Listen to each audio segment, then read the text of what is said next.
Agenda items, and before we do that, I'm just going to say that we do have the DW Poppy Secondary School Choir on the agenda to provide some Christmas music, but they're not here yet. So we will, when they do arrive, we will break for a few moments just to allow them to sing some Christmas carols and get us into the Christmas season. So with that, I'll ask for a motion to adopt and receive the agenda items. Councillor Davis, second. Councillor Kunst, all those in favour? Opposed and carried.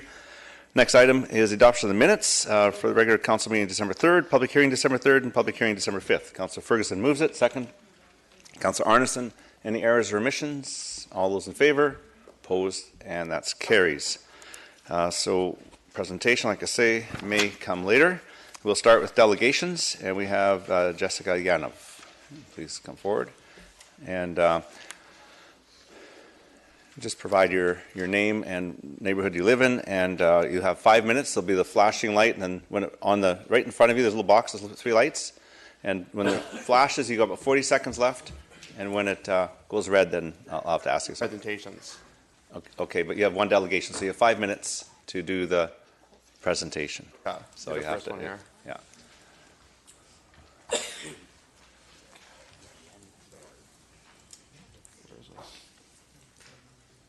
Okay, where is this?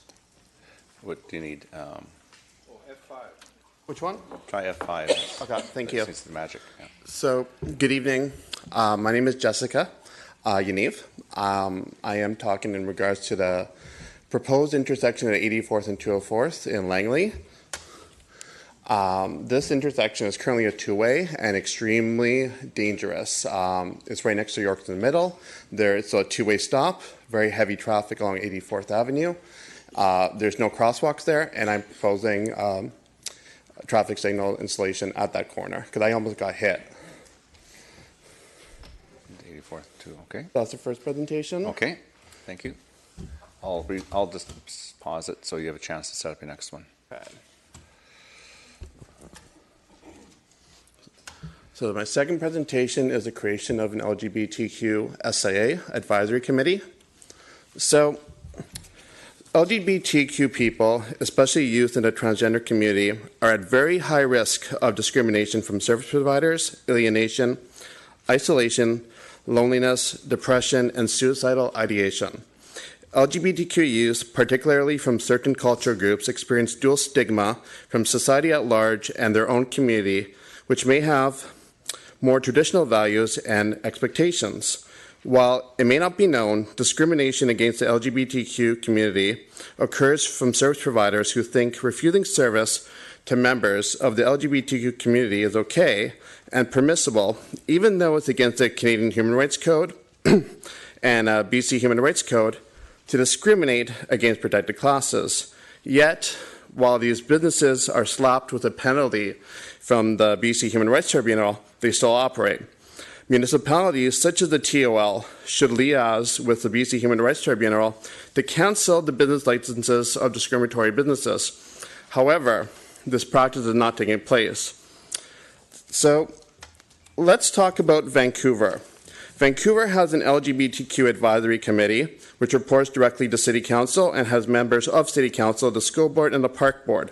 This has led to a lot of benefits. Vancouver is seen and promoted worldwide as a gay-friendly tourist destination. It has the well-known Davie Street Gay Village with various LGBTQ-friendly businesses, restaurants, and gathering places.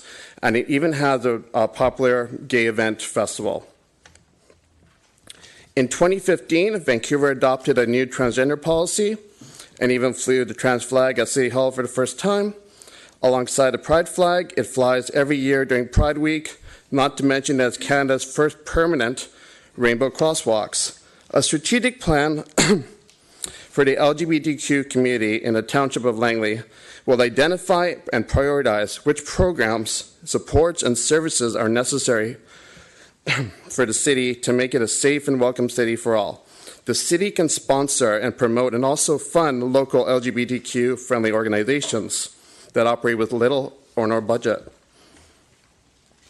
There's a lot the city can do within its current operations and structure. For example, youth centers, seniors programming, Recreation centers and Gay Street alliances in various high schools can all benefit from specialized programs and supports. The city can also liaise with the Langley RCMP to ensure hate crimes and homophobia related discrimination and harassment are effectively identified and prosecuted. For example, in the news recently, a trans-exclusionary radical feminist named Megan Murphy violated the Canadian Criminal Code by inciting hate against the LGBTQ and trans community, stating men are not women and trans women are not women. In doing this, inciting this speech, I personally got her Twitter account suspended, which got a lot of attention, and created global outcry for feminist rights and created global policy changes for social networks such as Twitter and WordPress and such.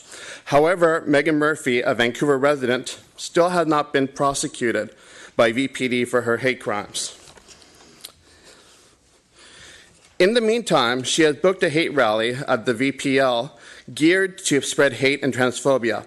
Even Mayor Stewart called her event despicable, yet the event still goes on because the City of Vancouver is too scared to cancel her event. However, they increased her event security bill by $2,500, and that number is expected to rise. Your worship and councillors, you the political leaders in Langley are elected to represent everybody. You have a civic duty and responsibility to ensure that everyone has equal access to the services they need. If a city is to develop and flourish, it needs to respond and accommodate the diversity of the demographic.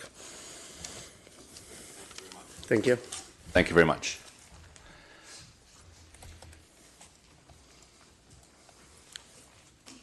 Okay.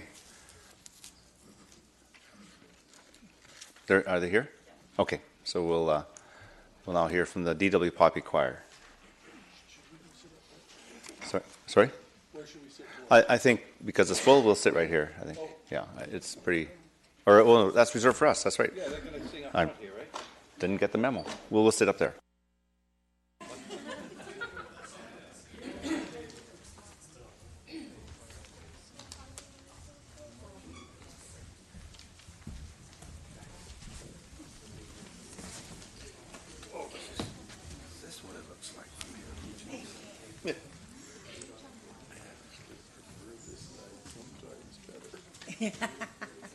Why is that?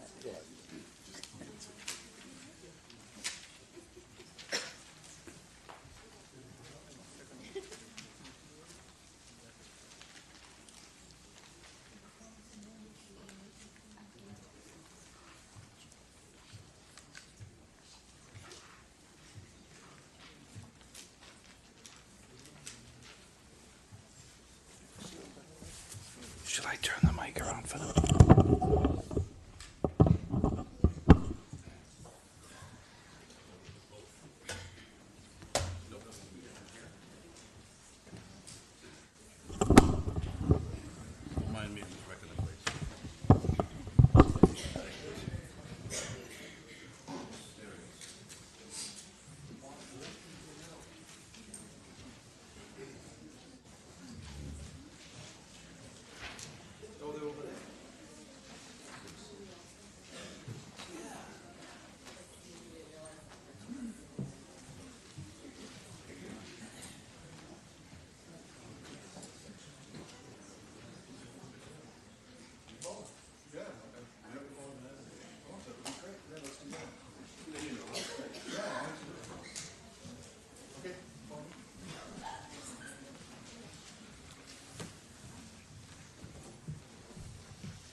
Okay, can everybody see?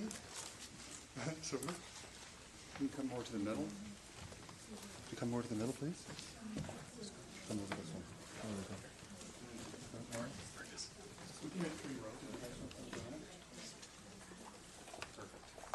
Okay, great. Well, thank you very much for hosting us this evening. I'm sorry for our tardiness. We were enjoying some burgers over at Red Robin. And they're so good, we just, it takes them a few minutes to make those. So again, sorry for being a little on the late side, but we're so glad to be here and be able to sing for you tonight. We've got two selections that we recently performed at our Christmas production just about a week ago now, I guess it was. We're going to start off with a beautiful old spiritual called Mary Had a Baby.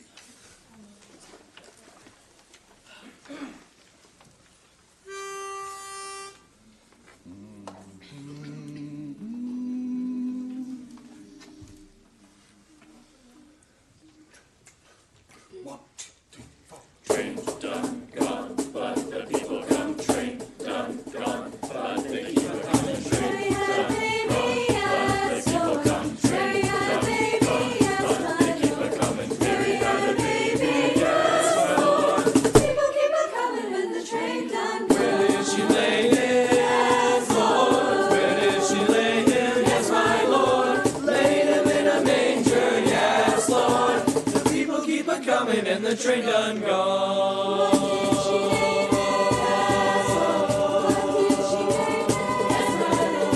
What did she name him? What did she name him? Named him King Jesus, yes, Lord. People keep on coming and the train done gone, but the people come. Train done gone, but they keep on coming. Train done gone, but the people come. Train.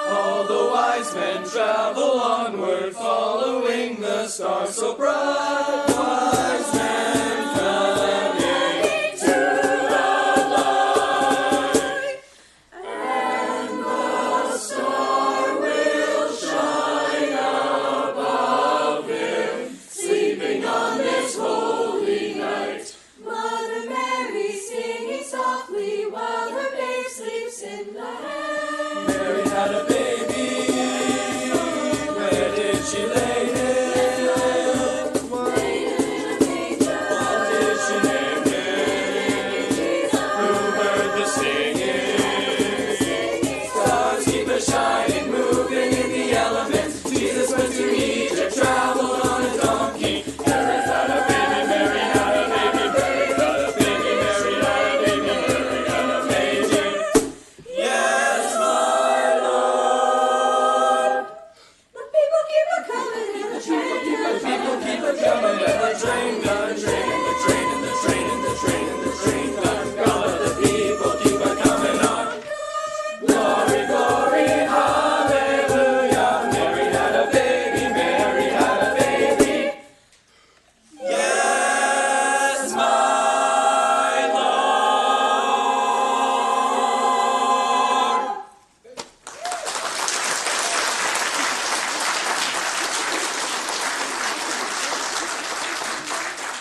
Such a fun song. I love performing that one. We're going to conclude our little set tonight with a well-known Christmas carol, O Come All Ye Faithful, done in an African style.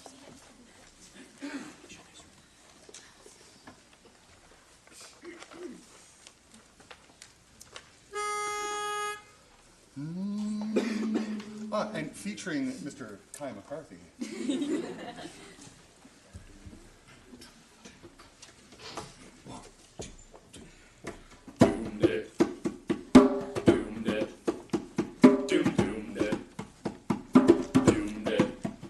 Oh, come all ye faithful, joyful and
Fantastic.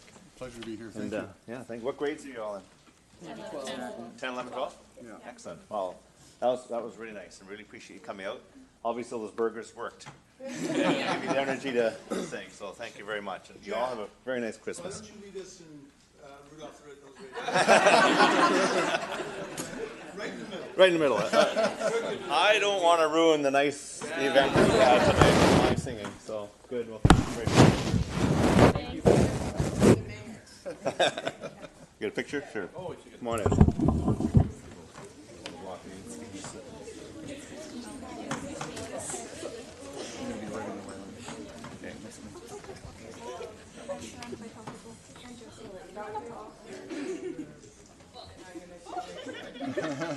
Great, thanks. Good.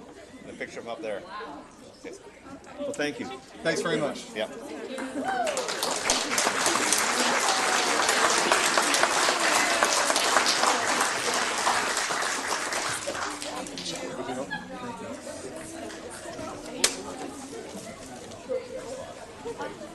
Thank you so much. Thank you so much.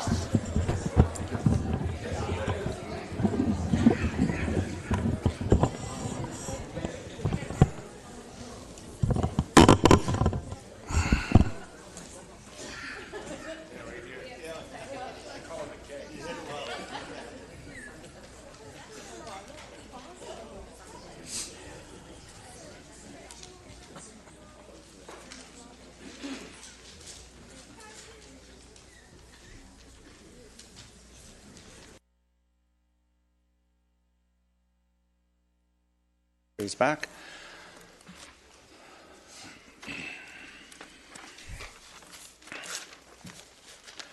Great. So now we'll move on with the agenda. And just for those of you who are just wondering, we did alter the agenda to have our bylaws for third and final reading come first because we have a member of council that can't stay for the whole meeting.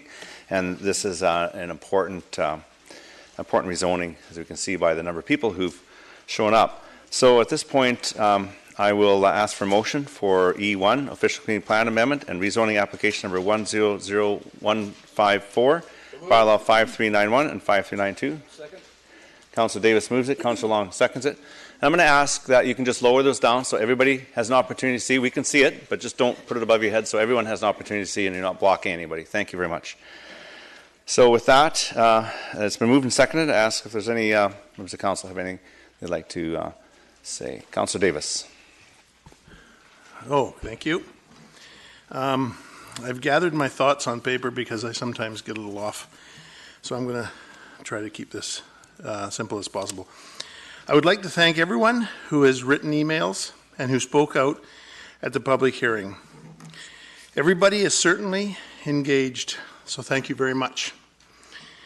I was able to attend a workshop on November 21st regarding the homeless and what other municipalities have experienced. I learned that there has to be a partnership and a willing to want to solve this issue.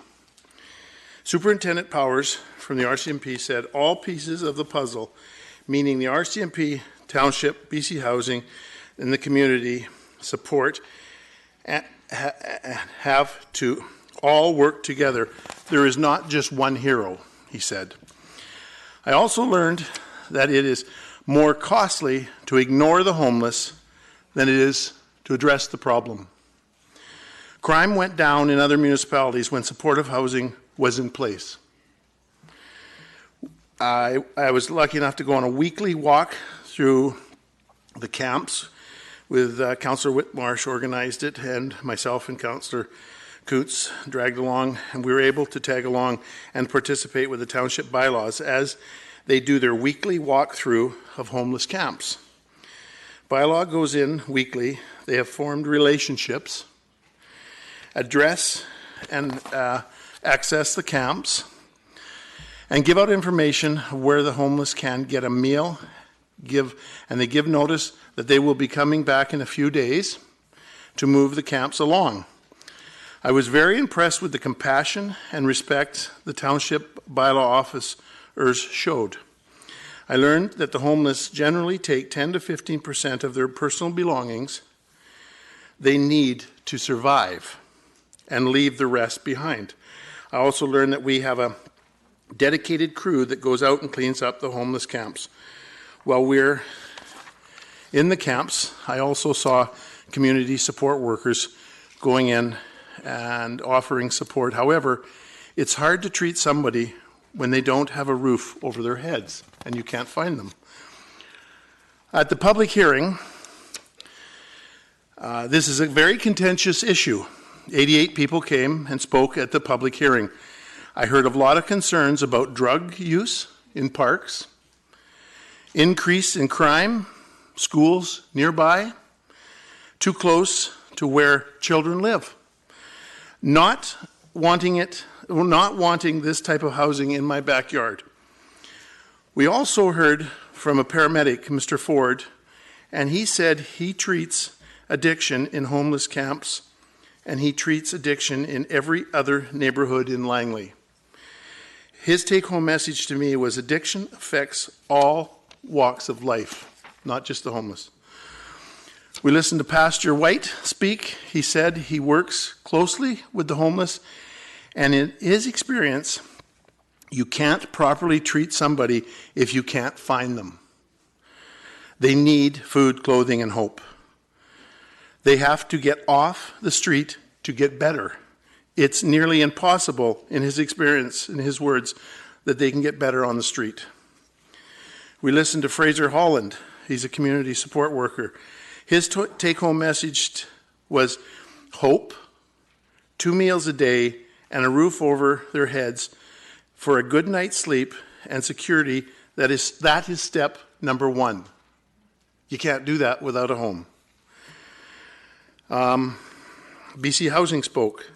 This type of housing is in 16 municipalities and is working. This is not an experiment.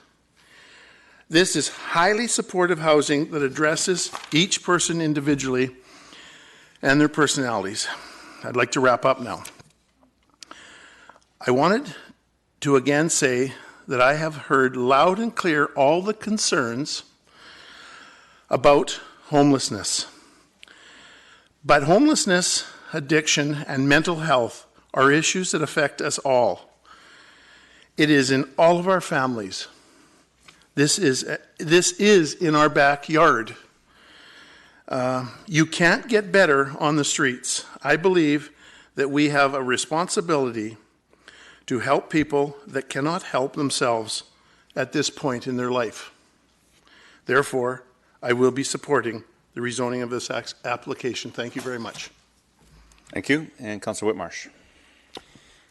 Yes, thank you very much, and thank you for your good words, Councillor Davis. I do want to just make one correction, that the person that planned the tour of the homeless camp was actually Councillor Woodward, not myself, Councillor Whitmarsh. So credit due to Councillor Woodward for setting that up.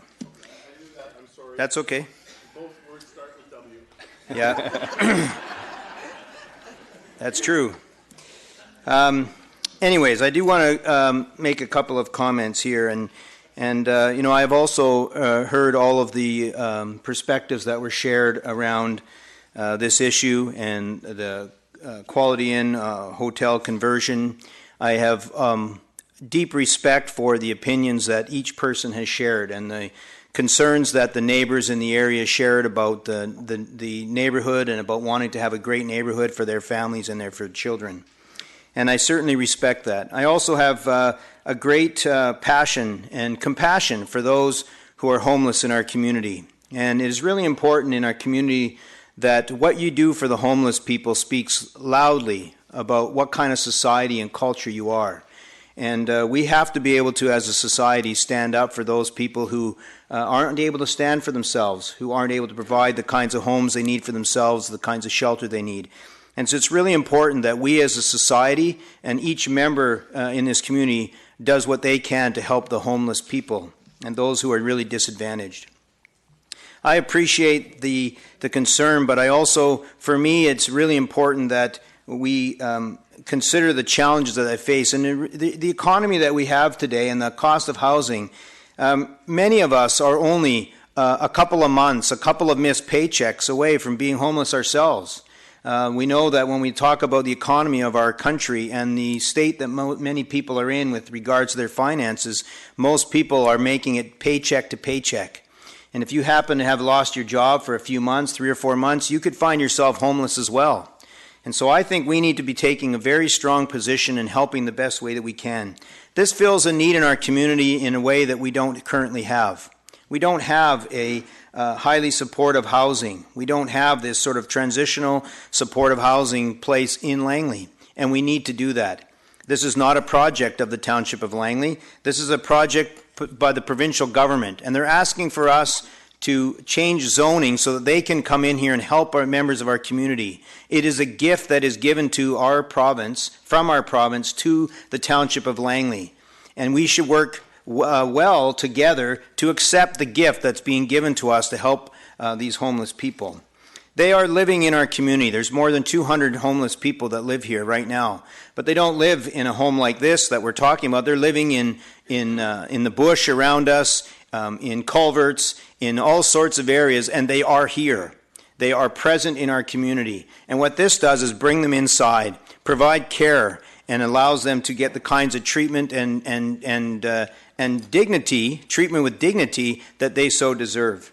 And so because of that, and certainly I respect all the positions that people had, I think that this is really important we do this. I think it's a good location for it. It is a fair distance from schools. It is not right beside a school. It is across a busy road. It is in a non-residential area, and it has lots of transportation access. I can't think of a better location in our community for this to happen. And so for that reason, I will be supporting this on this evening. Thank you. Councillor Woodward. I want to first have a question towards staff before I give some comments. I know I've asked a couple of times, Mr. Backen, through the mayor, for a definition of supportive housing to go along with the zoning. We are approving a rezoning without a definition of the use for that zoning. So I want to again clarify why that is. Mr. Backen. Your Worship, effectively what we're doing is incorporating the provincial definition into our bylaw. That essentially means we meet the test of the bylaw having some level of certainty. The challenge, though, as I think Councillor Woodward might be pointing out, is that if the province should change that definition, then we'd be subject to that subsequent definition. That is accurate. The challenge we face in other situations, though, we've got other definitions that depend upon provincial designation, and we've left them as such primarily because the province has the overriding ability to override our bylaw or change the direction of it, and rather than try to actually leave council with a situation where they're dealing with a definition change they have no power to alter, we've simply deferred to the definition the province has provided. All right, thanks. I think that's a problem. But however, after the public hearing, obviously, Councillor Kuntz and I, being rookie councillors, this is a very difficult issue, and obviously the most challenging that we've faced so far. And I think we all heard the feedback loud and clear that your kids do matter, and I think the homeless matter as well. So, for me, I originally asked some of the township staff. I asked some background information on this application, and I was told that the homeless are already here. And so I did say, show me, and they did, and Councillor Kuntz and Councillor Davis came along, and I was kind of shocked by what I saw, to be honest, because they're not in front of us. We don't have camps on the side of the road that we all drive by every day. It's not in our face as much as it is in some other communities. But they are here. They are in culverts. They are in our parks. They are on private property, all within the same distance of schools and liquor stores. And we are going to help the situation in Langley. We are going to help the homeless, and we are going to reduce crime by getting 50 of them off the street. So, what I also want to say is I agree with a lot of the sentiment around BC Housing. So, for example, I read all the background Q&A, and I read some of BC Housing's answers, and I cringed a few times at the tone of the answers. And I regret that BC Housing didn't do the public consultation I feel they could have to bring more of the community along with this application. And I don't feel that we should punish the homeless for that lack of higher quality public consultation to address the concerns. I believe that over time the concerns will be addressed and they can be improved, and the operation of the facility will be pretty good. So we don't have to trust BC Housing.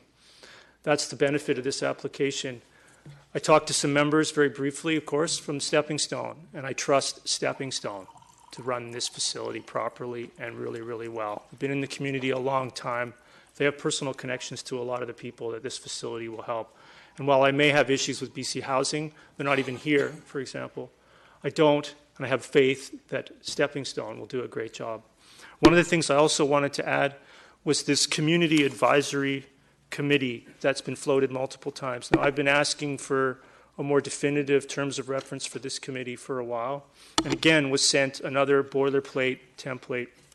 So what I want to ask, and I don't want to make it a condition of the zoning, it's too complicated, but what I want to ask is that Stepping Stone agree to appoint 3 members of the community from a group that are reasonable skeptics to provide input and feedback to the community on the operation of the facility. And I want to ask them to do it. They'll either do it or they won't. But I believe that that's an important thing to do just to make that committee work, is not just find a bunch of people that agree with the facility, but some of the people that are critical of it and bring everybody along. And I hope to see them appoint some reasonable skeptics to that committee. Because again, I couldn't get details on it. You know, during the election campaign, people asked me pretty pointed questions. What are you going to do to solve the homeless problem in Langley? And my answer, and I asked a few people to even remember what I said, and of course they didn't because it was a pretty generic politician answer. I believe that it's a regional problem requiring a regional solution, and the Township of Langley doesn't have the resources to do a facility like this. We don't have $10 million to buy a facility. We don't have $1 million in annual operating. Provincial government and the federal government have the resources to do this. So I said we have to rely and work with them to do it. So now when they're here to do it, how do I vote against that? Because we have to get them off the street and start solving the problem, or it will get worse.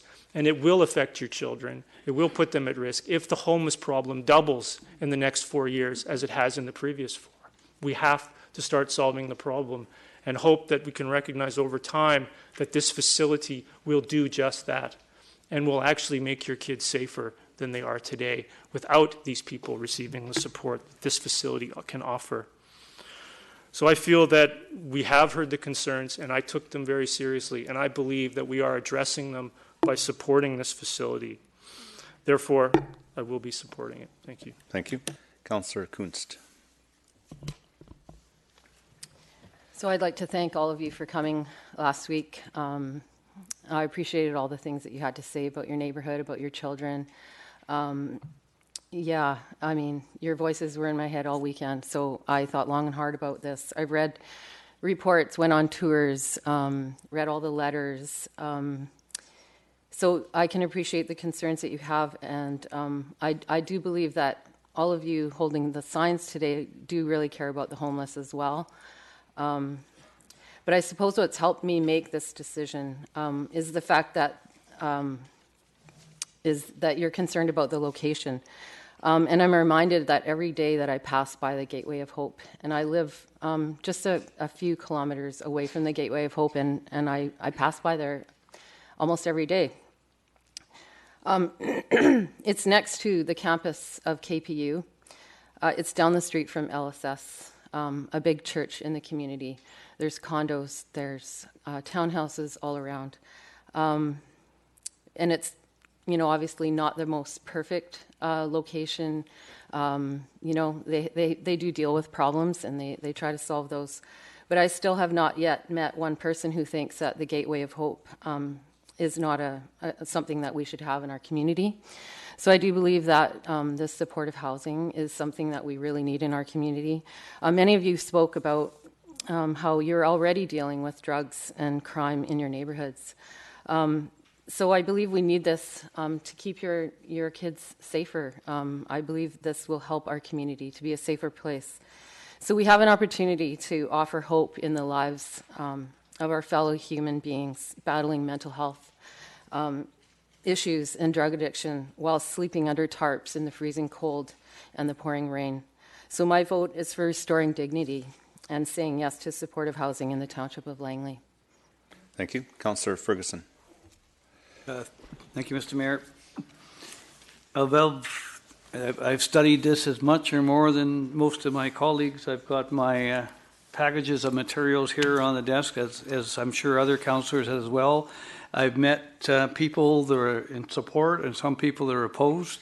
And I have seen many changes in this particular proposal since day one. Changes regarding safety involving the RCMP and bylaws, that's a good thing. Changes regarding how we can address the issues with the community council. Changes how we can vet and interpret and bring in applications that are safe for the community. An organization that has been tested and true to work with the community, Stepping Stone, for years and years within the Langleys. I've seen people from Langley speak, and we thank you all for coming both tonight and for last week as well, to speak either in favor or against, because that's what the process is all about. And I also believe that it's important for us to feel safe in our homes. As Mr. Palermo, a friend I've known for years and years, some problems were happening years and years back, long before this particular proposal was put in place. The homeless folks are amongst us. Yes, there will be challenges, but we, all of us, have to work together to make a better Langley. And we have to feel safe, and we have to be worried about drugs and drug things, and that's why we involved our police and other people as well. We need to also get the treatment involved. The seniors group also spoke.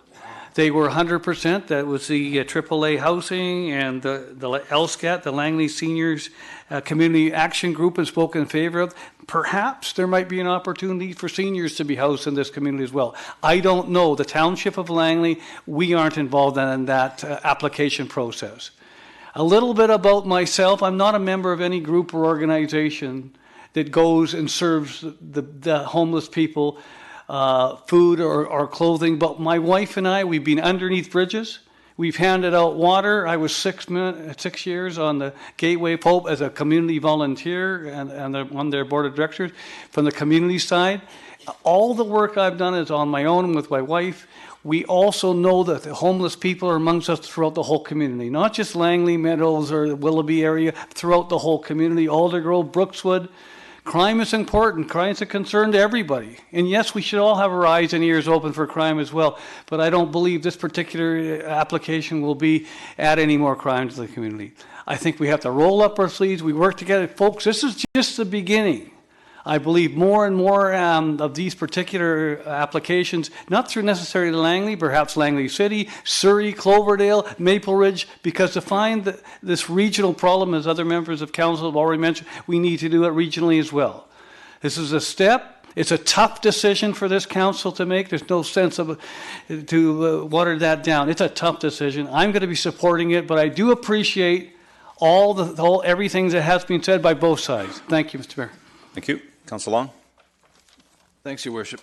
I did some research in Europe, and the country of Finland has begun to address the homelessness issue in a big way by providing housing first. And I think Medicine Hat is another example, because it's believed that housing first, that's the very first step. I don't think anybody can begin to address the concerns and issues that they have to deal with if they don't have a basic roof over their heads. And there's an economic equation that makes a lot of sense there too. There was a study done recently in Vancouver of a homeless person called Sue, who had spent 63 days in the hospital one year, 196 days in a shelter, had 340, I don't know how, almost every day, some kind of interaction with the police. And it was estimated that the cost to deal with poor Sue was about $175,000 for the year. Sue is now in supportive housing, which is probably costing more like around $17,000, and she's well on her way to leading a more normal life. The average cost for a homeless person in the region apparently is around $56,000. The average cost to put somebody in supportive housing is about $17,000. So that's the economic side. Then if you look at the concern of the neighborhoods, and I certainly have heard them along with the rest of council, it is critical, has been mentioned, that this Community Action Committee be struck and be relevant and inclusive of all the folks that live in the area as well as professionals. So I know it hasn't been proposed to be a part of the bylaw, but I think we do have a commitment from the operator to provide that.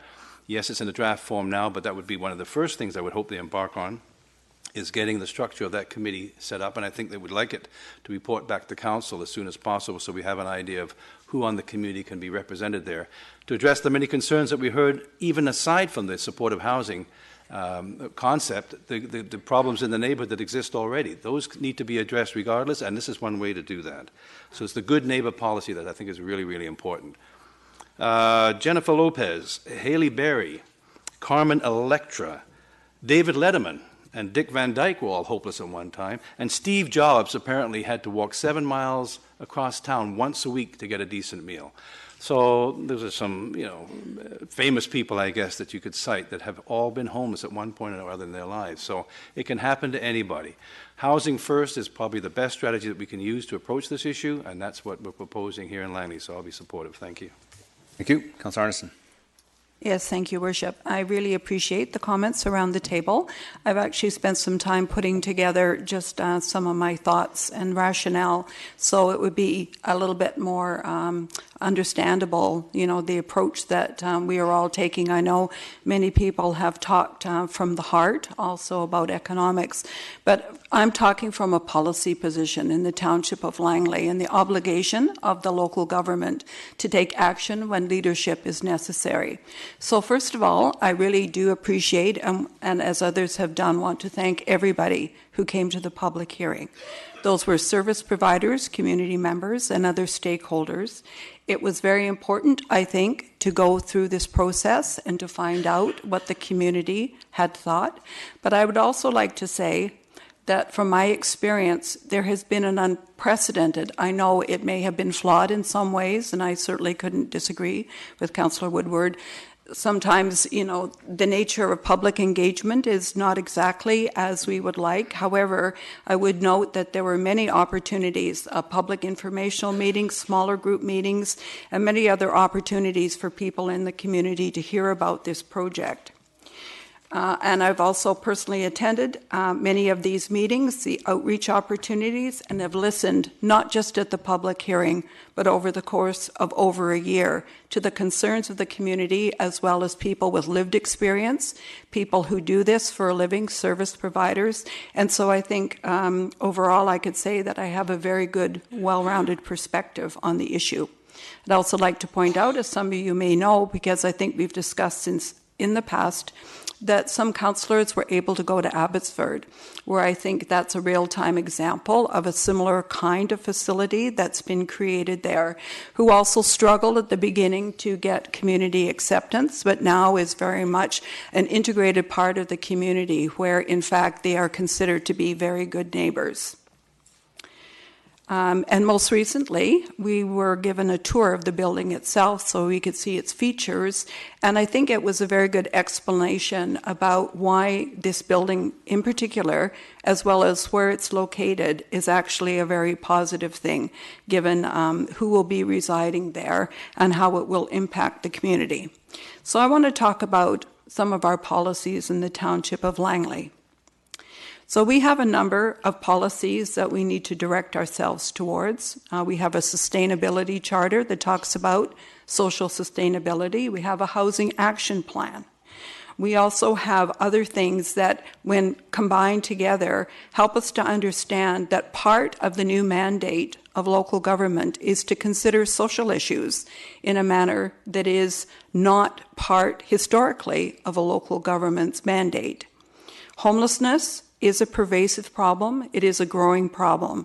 And I think anybody that reads a paper, not only just locally, but regionally, internationally, will get an understanding of what will happen to our communities if we do not take the necessary action in order to provide supportive housing, in order to create situations where these individuals, as has been mentioned, who are already in our community, will get the help and support that they need. This is not something, I think BC Housing made a good point of this. This is not something that's anticipated necessarily to be somebody's forever home, but is a way to stabilize people, to get them the help that they need in order that they can go forward and move into other opportunities, which, by the way, local government also has to create, which is affordable housing for people. Where will these individuals go once they've been helped and stabilized? And they also need to have that opportunity as well. So now we've been given an opportunity to consider a rezoning in a building that already exists that can accommodate with 49 rooms people that need our help. I've looked at all the literature. Thank you for councillors who have asked for that, and thank you very much for the service providers who have given us all of that information. But ultimately, it is the job of a local government official to listen to the information, to consider it all in its entirety, to balance all of the interests, and then to make a decision. And in doing so, I will be voting in support of this application. I would say, however, in consideration of what we have all heard at the public hearing, I think it's most important to note we have not had a facility like this in the township of Langley before, and therefore I'd like to characterize it as somewhat, for our community, a pilot project. It's been undertaken in other areas, but currently in the township, we don't have a facility like this. And what I would like to propose is that more than anything, we need to make this a success so that our community will be comfortable and happy with this going forward. And I think there are many things that we can do in working along with Stepping Stones and the other service providers to make sure that we are doing an adequate job. And so these are thoughts that come to me, and I have just put them down in point form. But it was alluded to that the Community Advisory Committee is very important. And so one of the things I think needs to happen is that it's looked at regularly. So it's in its format that it has. I think we need to make sure that it's balanced, that the community interest is represented there. I also think it's important, and I certainly would not have a problem myself of putting my name forward, because the draft plan said that a council member should be on that committee. I certainly think that that's part of our accountability. That would be a good idea. Perhaps we need to have our social planner as well, because I think we have to enhance our local government accountability so that the community has buy-in. The other thing I think is we heard a lot about crime and concerns about that. I think we should move forward and work with the RCMP. I think we need a tailored crime plan related to the community concerns for what is already there in the community, and also to stem any potential increase in crime that may come. We don't really know what will happen. Apparently, empirically, that's not the case, but I think we should be alive to the fact. Also, I heard a lot during the course of the public hearing about safety and children, and I certainly have heard that before.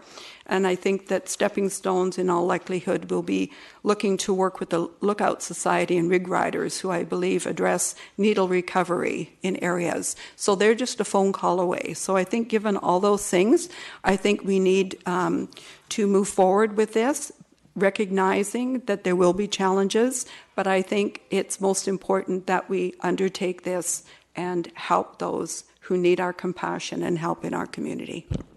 Thank you. Councillor Richter. Yes, thank you. To start with a couple of questions through you to Mr. Backen, if I may, Yes. Mr. Mayor. First of all, Mr. Backen, the Good Neighbor Community Advisory Committee, can we require that as part of this bylaw? Technically speaking, Your Worship, that would simply be a request. We can't make it a condition of the use and density as we're considering that independently of any other advisory committee, but it could be structured as a resolution strongly suggesting it. Okay, so we could, after we've dealt with the bylaw, do a resolution recommending Yes. this committee to them? That's correct. I'd like to do that if it's possible. So we'll deal with this and after we can. Yeah. Okay. Second question, I note that this is for third and reading and final adoption, which is normally we have a third reading and then a final adoption, a subsequent meeting. I'm just wondering why we're doing it this way and what does it mean? Back. Generally speaking, there's some development requirements that have to occur between third and final reading. In this case, as it's an existing facility, the only requirement was approval of the Ministry of Highways, as they must approve all rezonings within a mile of an existing piece of infrastructure, which in this case would be Highway 10. As that came through, we were able to schedule it for final reading or third and final reading on the same night. Okay. And so do we have any idea what this means in terms of how soon people might be able to move into this facility? From a legal perspective, upon adoption, it becomes eligible subject to completion of any renovations that may be underway. I think they may already be complete, so then it's simply an operational matter in terms of how long it would take for the province or the designated contractor to staff up and have the facility meeting the licensing or permit standards that the province may issue. Okay. Well, it's been said by others speaking before me here at this council tonight how very important all of your input has been. And it's truly been very important in making this decision that we have heard from everybody, that we have heard both the concerns and the fears as well as the hopes that people have. And I want to thank you all for coming out last week and coming out again tonight to continue to help us make a decision that we have to make in this case. Not all decisions that we make at this table is easy. I know in 19 years I can count on one hand which ones have been the tough ones, and the decision we're making tonight is one of those.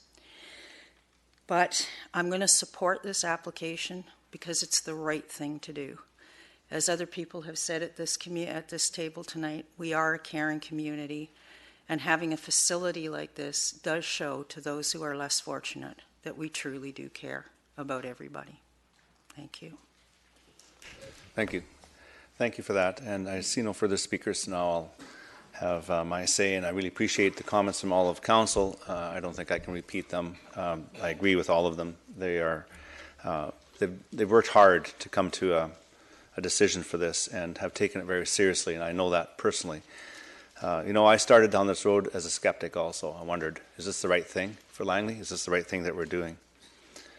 And I did my research. I went and walked in our parks with our bylaw officers and RCMP to visit those who are homeless and living in tents, and spoke to them personally, same as Councillor Davis and Councillor Woodward and Councillor, who was it, Kunst did just not too long ago.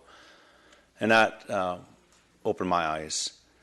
I went to Hearthstone House in Abbotsford and saw a successful supportive housing project where the people that live there took pride in the fact that they're now not living in a tent and living in a building with 4 walls, a roof, and a floor, where they were warm, they were safe, and they'd been homeless, and now they had support. They had food in their bellies, and they took pride in where they lived. They kept it clean, and we didn't see homeless camps around that place. Actually, it had improved the neighborhood.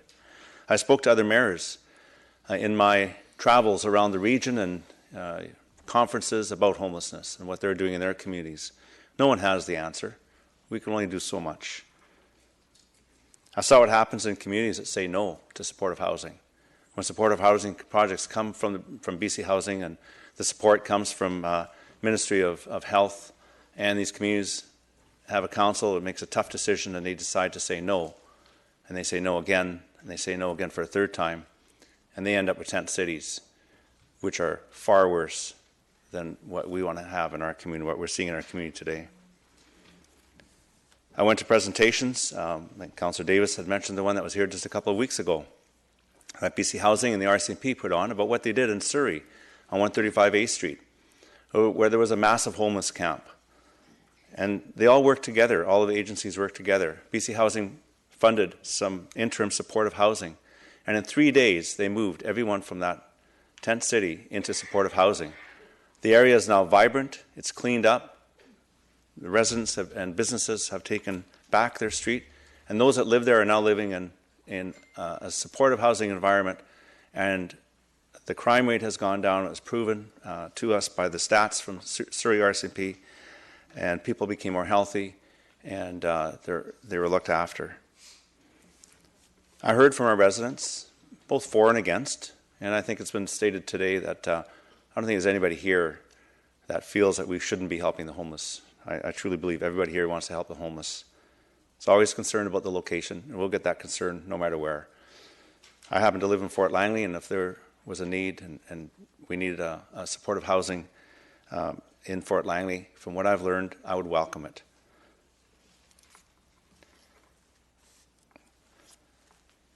So today we're left with this decision, And after all I've seen and done, I think this is the right decision. I think it's an easy decision for me after the path I've taken from being a skeptic.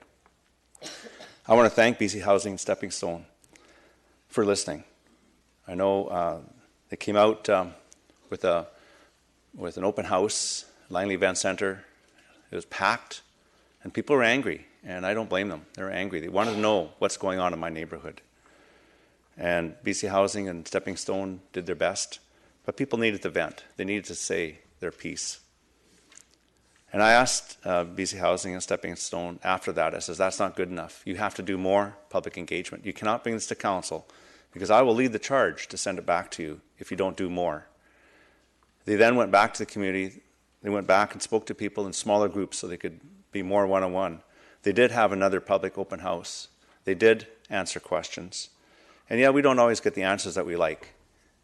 And the people that work for BC Housing and Stepping Stone are human. And sometimes the choice of words that they use may not be what we want to hear. I did not like the term low barrier. I said, that's a wrong term. It's not low barrier. We need to discuss what it really is. It's supportive housing. And they listened, and they changed how they're going to do it. They changed a few things. People said, this is not, we need more. They came up with the neighborhood community team, which they were going to put in. And I saw Janet nodding her head when Councillor Woodward was saying we need to have as he said, reasonable skeptics. And of course, that's going to be part of it. On Friday, I had lunch with the Minister of Housing, Selina Robinson, the Honourable Selina Robinson. And I discussed this project with her. And first of all, to thank her for the support BC Housing has given us in our community. And she told me about the fact that in their experience in BC Housing, where councils have said no, tent cities come up. But I thanked her for the work that they did to reach out to our community. And discussing this whole homelessness and supportive housing, it may be turned to pilot project or whatever. We are continually looking for ways to improve. We're continually learning from past mistakes to do a better job. And this is one more in a series of many supportive housing projects that are throughout the province of British Columbia, and they've all been successful, every last one of them. And one thing that really struck me, they were talking about supportive housing in Vancouver in the Marpole area, and it was the same as we're seeing today. There are those that were for, and there are those that were against. And they set up their community team, and now the community team is getting, they're having fewer meetings because there's nothing to talk about anymore. All of the fears have vanished. And they decided that they wouldn't be having meetings, or having very few meetings, because the fears that they started with are not there. And that heartens me that there is some successes.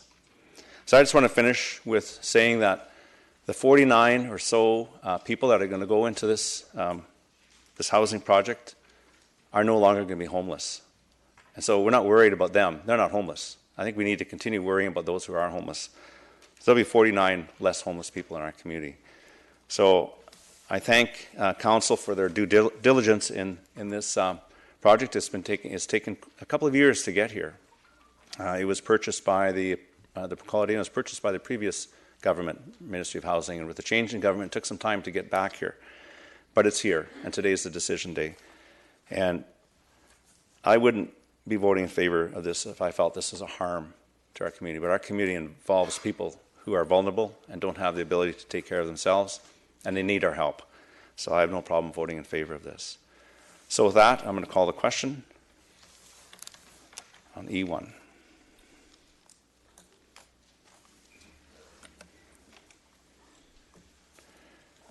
And it carries unanimously.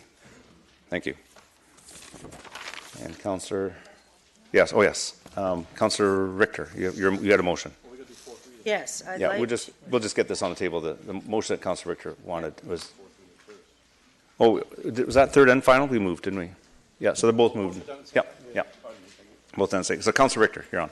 that we send a letter to both BC Housing and also Stepping Stone Society, stressing how strongly we recommend the immediate implementation of a Good Neighbor Community Advisory Committee, and recommending that committee have representation from both sides of the people who spoke at the public hearing. Thank you. Seconder, Councillor Kunst. Any discussion on that? I'm just going to mark absent Councillor Woodward. Oh, not Woodward, Whitmarsh. It's W. Whitmarsh, not present. Woodward. There we go. Okay, no discussion. I'm calling the question on that. I'll label that E1 also.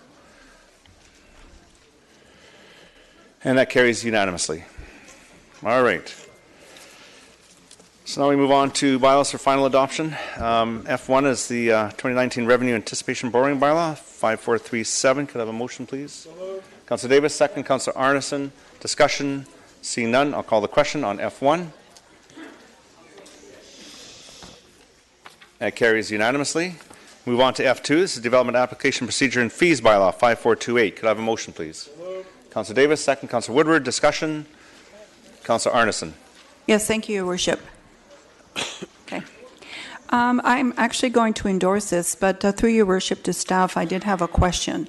I'm wondering about any kinds of amendments that could be made to this in the future. For example, if we have a fee structure and we want to be able to amend it in the future to support affordable housing, is that something that we could do through a council resolution? Would that be something that needs to be done on an annual or prescriptive basis? Mr. Seffi.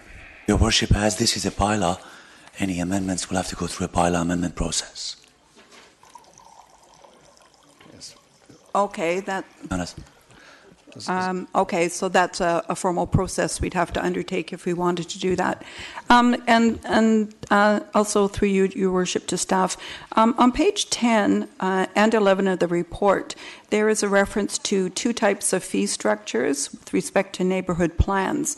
And one's done on a property basis, a calculation, and the other one is on gross acreage being rezoned. I'm just curious for clarification. Is there one that's a newer kind of formula or a preferred standard that we now use? Mr. Seffi? Your Worship, none of them is newer. They're just there to provide for flexibility to make sure that we're able to address all kinds of scenarios. Okay, thank you. See no further discussion, so I'll call the question on F2. Carries unanimously. And F3 is rezoning application 100479, bylaw 5337 first. Could I have a motion, please? Sorry, that was Councillor Long. And second, Councillor Kuntz. Discussion. Call the question on F3. That carries. Councillor Richter, Councillor Arneson opposed. And now for the development variance permit application, number 10091. Could I have a motion, please? Councillor Davis, second. The seconder, Councillor Kunst. Discussion on that. Seeing none, call the question on F3. F3? I thought we just did F3. No, we have to do the variance, the DVP. Yeah, that's all right. Carries. Councillor Richter opposed. Move on to F4, and this is rezoning application 100496. Sorry. Can you correct the vote, please? Yes. Oh. I didn't mean to vote in favor. Okay, you voted opposed on the development variance permit. Okay, we can, it's been corrected in the minutes. Thank you. Thank you for letting me know. No, so F4, we're now on to F4, and we'll do this first, the bylaw, 5381. Could I have a motion, please? Councillor Ferguson, seconder. Councillor Long, discussion on the bylaw. Seeing none, call the question. Carries unanimously. And now the development permit, number 100916. Councillor Long moves it, seconder. Councillor Ferguson, and discussion, that carried unanimously, sorry. Discussion on that, Councillor Arneson. Yes, thank you, Your Worship. I have some questions through you to staff. The first one has to do with the rendering on page 4. I can't really read if it says at all what the setback is on the rear of the property, because it looks to me like it's a 0 lot line. Can staff please confirm that that would be the case? Mr. Seffi?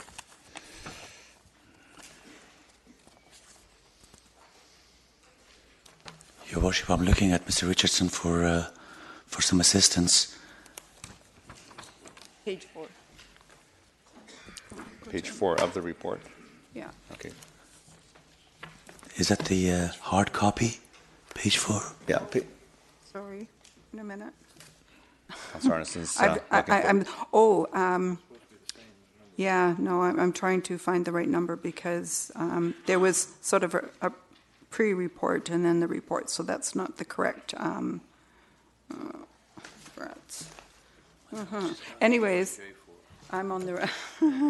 I'm completely discombobulated now. Maybe if you bring it up on the screen, that would be most helpful, so we can all look at it together. Oh, I see. Page 3 is page 4. Yeah, that's true. Well, there's a. If we can just show the footprint of the building and a rendering. Oh. The two back, I think. Oh, no, I'm really mixed up now. Okay, sorry, I withdraw that question. No wonder it makes no sense because it's a different application. There you go. I'll withhold my comments until such time as we actually coordinate quite where all right. we are. All right, so now I'll call the question on F4 development permit. And that carries unanimously. So now you move on to reports to council, and this is development permit application number 101037, Milner Ridge Enterprises. Can I have a motion, please? Councillor Davis, second. Councillor Kunst. And so at this point, as it is a development permit, I will ask for submissions from the public regarding development permit number 101037. And for a second time, submissions from the public regarding this development permit under G1. And for a third time, submissions from the public. Oh, okay, yeah, I see.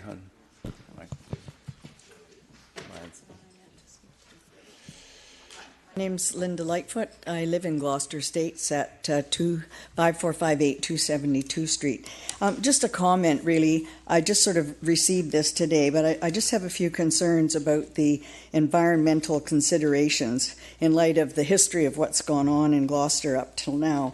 Under the considerations, it states quite clearly that the township's sustainability charter includes environmental objectives to protect and enhance the rivers, streams, wildlife habitat, I've got Mr. Seffi's problem, and environmentally sensitive areas in the township. These objectives are supported by policy and guidance outlined in the township's environmentally sensitive areas study, wildlife habitat conservation strategy, Schedule 3 of the Township Council, etc., etc.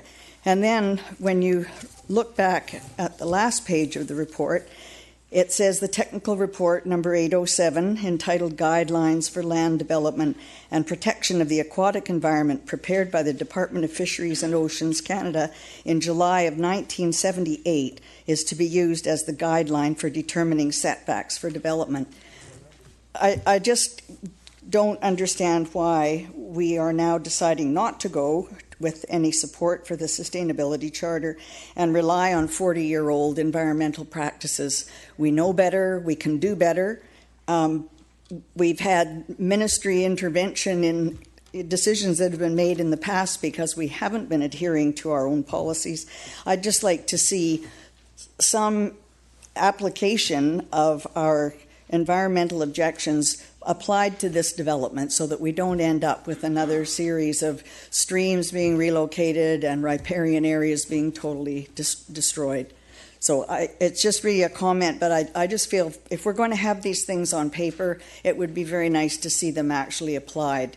I can't believe we'd be allowed to get away with 40-year-old regulations if we were trying to build a house or fix our septic tank or anything else. So I think the environment deserves better.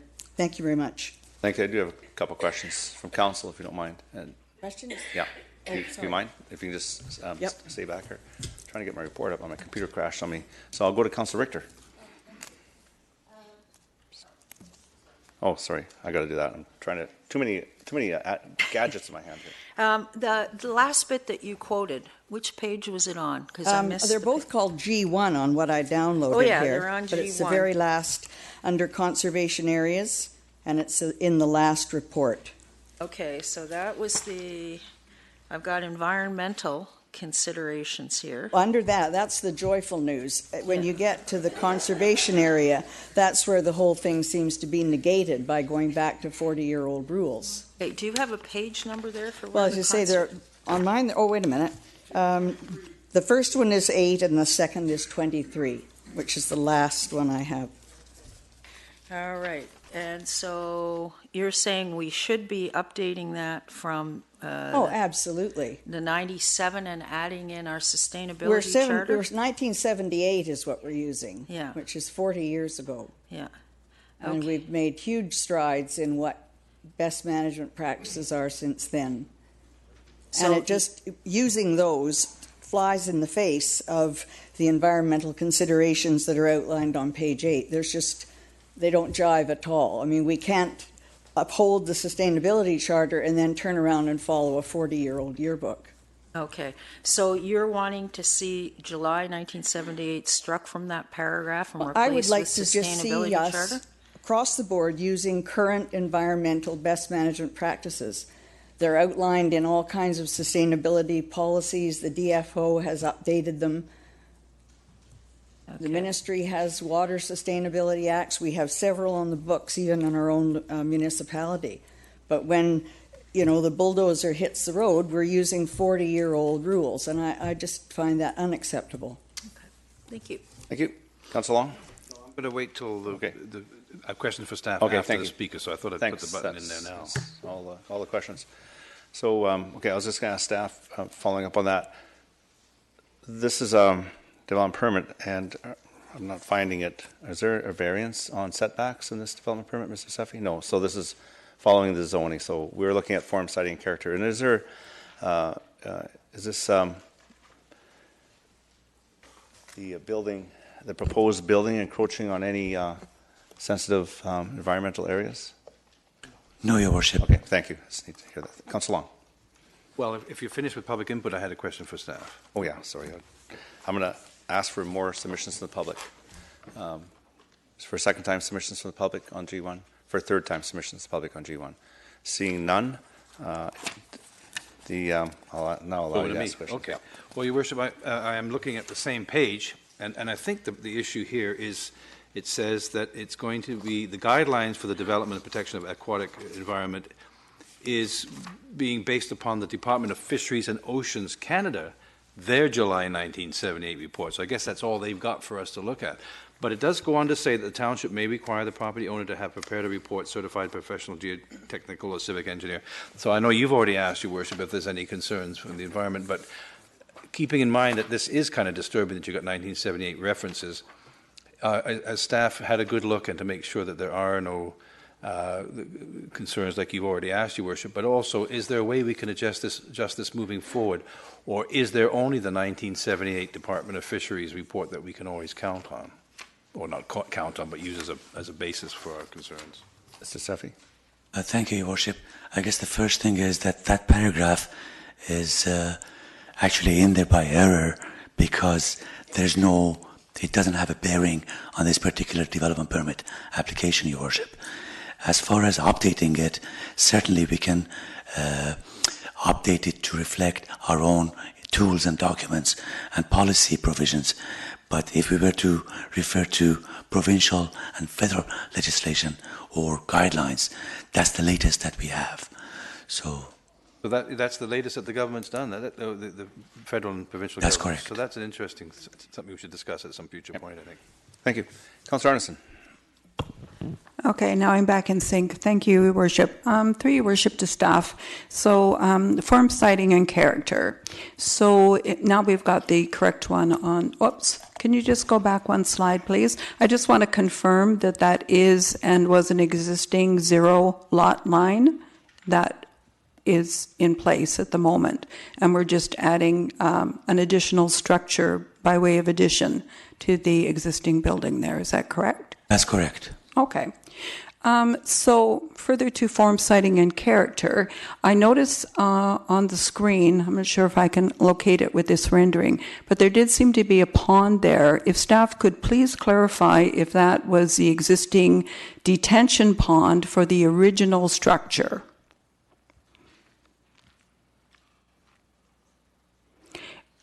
Not that one. No, it's in there.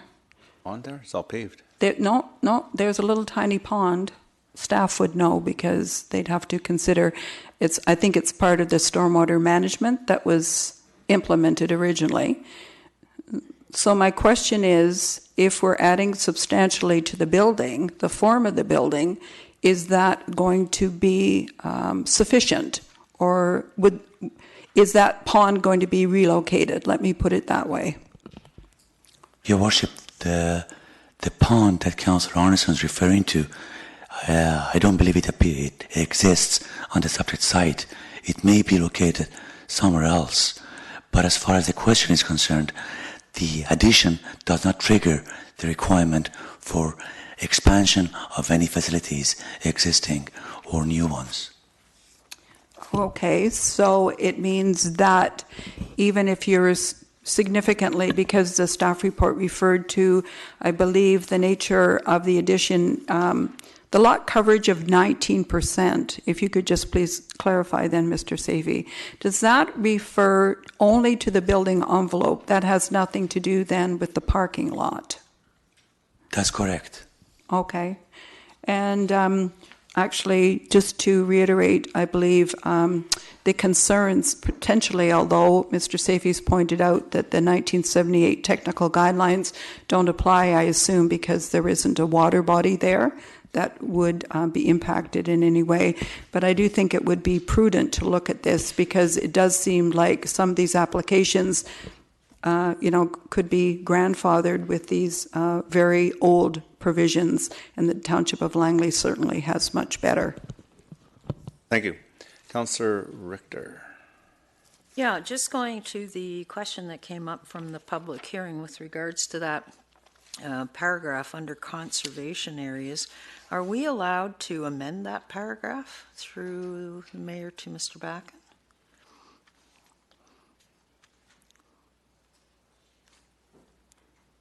Your Worship, to the extent, I better clarify, we're referring to technical report number 807, guidelines for land development. Is that yeah. That appears to be factual as opposed to being some sort of township requirement. No, but what I'm wondering is we can, if that's the latest one that they've got, we could leave it there, but we could also add in sustainability charter, township sustainability charter, and current environmental best management practices. Which we would apply in processing a rezoning application. The challenge I think Council's facing is, well, this is actually interesting, factual, historical information. The processing of this application depended upon it being a development permit, so as a consequence we're limited to form, character, and siting. And off the top of my head, I'm not quite seeing how we could extend that paragraph to form, character, and siting. It certainly could apply to rezoning applications, as you've suggested, where there's perhaps other standards, but keep in mind that as part of our process, our existing township bylaws are required as part of any rezoning process to be adhered to. Okay, but it would affect siting if there's any kind of environmental, like if there's a creek there or a detention pond that's a pond now, wouldn't that? They would be processed in the context of existing bylaws and guidelines. So I don't see this as overriding it. I see that there'd be a requirement that they be complementary. I think the challenge here is that some of the site works may have had previous uses. I think there was some reference to some ditching and those sorts of things, so that could be part of it.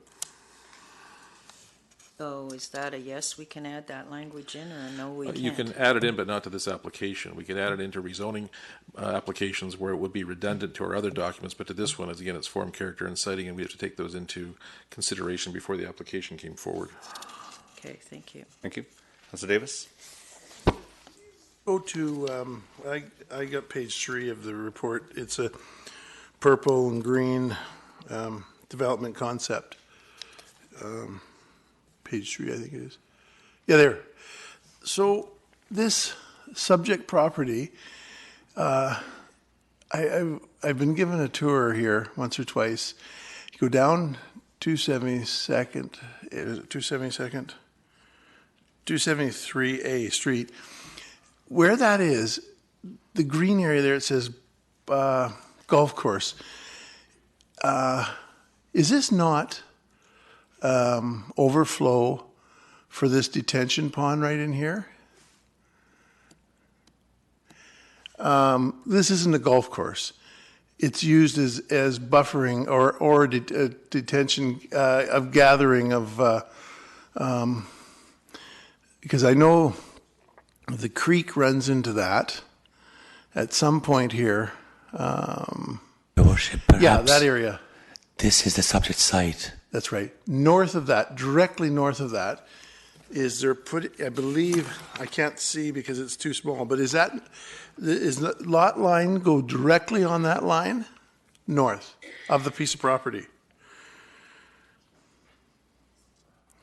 Because this green area is the retention pond. Like if you go up there and you drive down that road and you look there, it's all downhill and it's a big area there and it all flows into into that retention pond.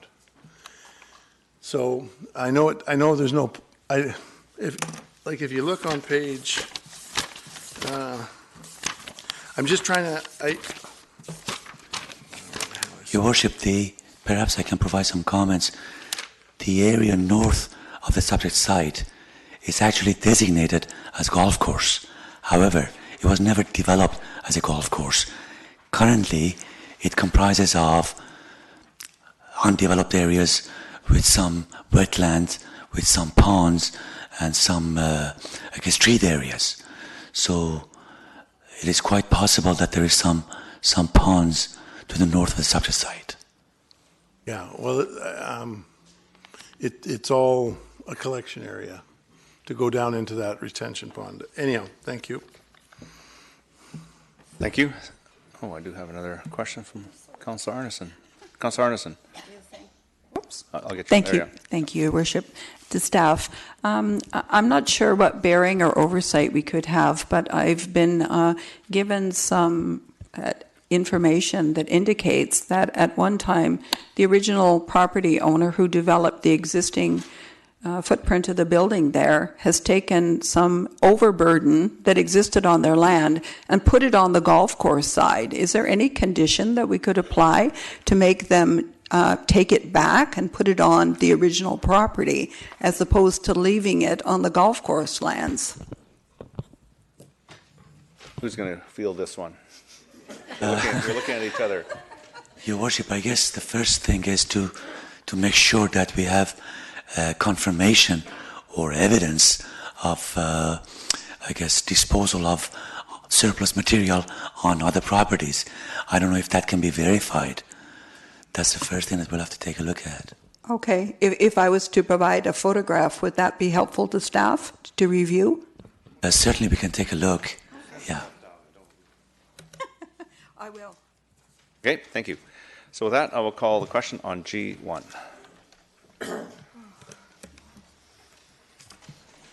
That carries with Councillor Arneson and Councillor Davis opposed.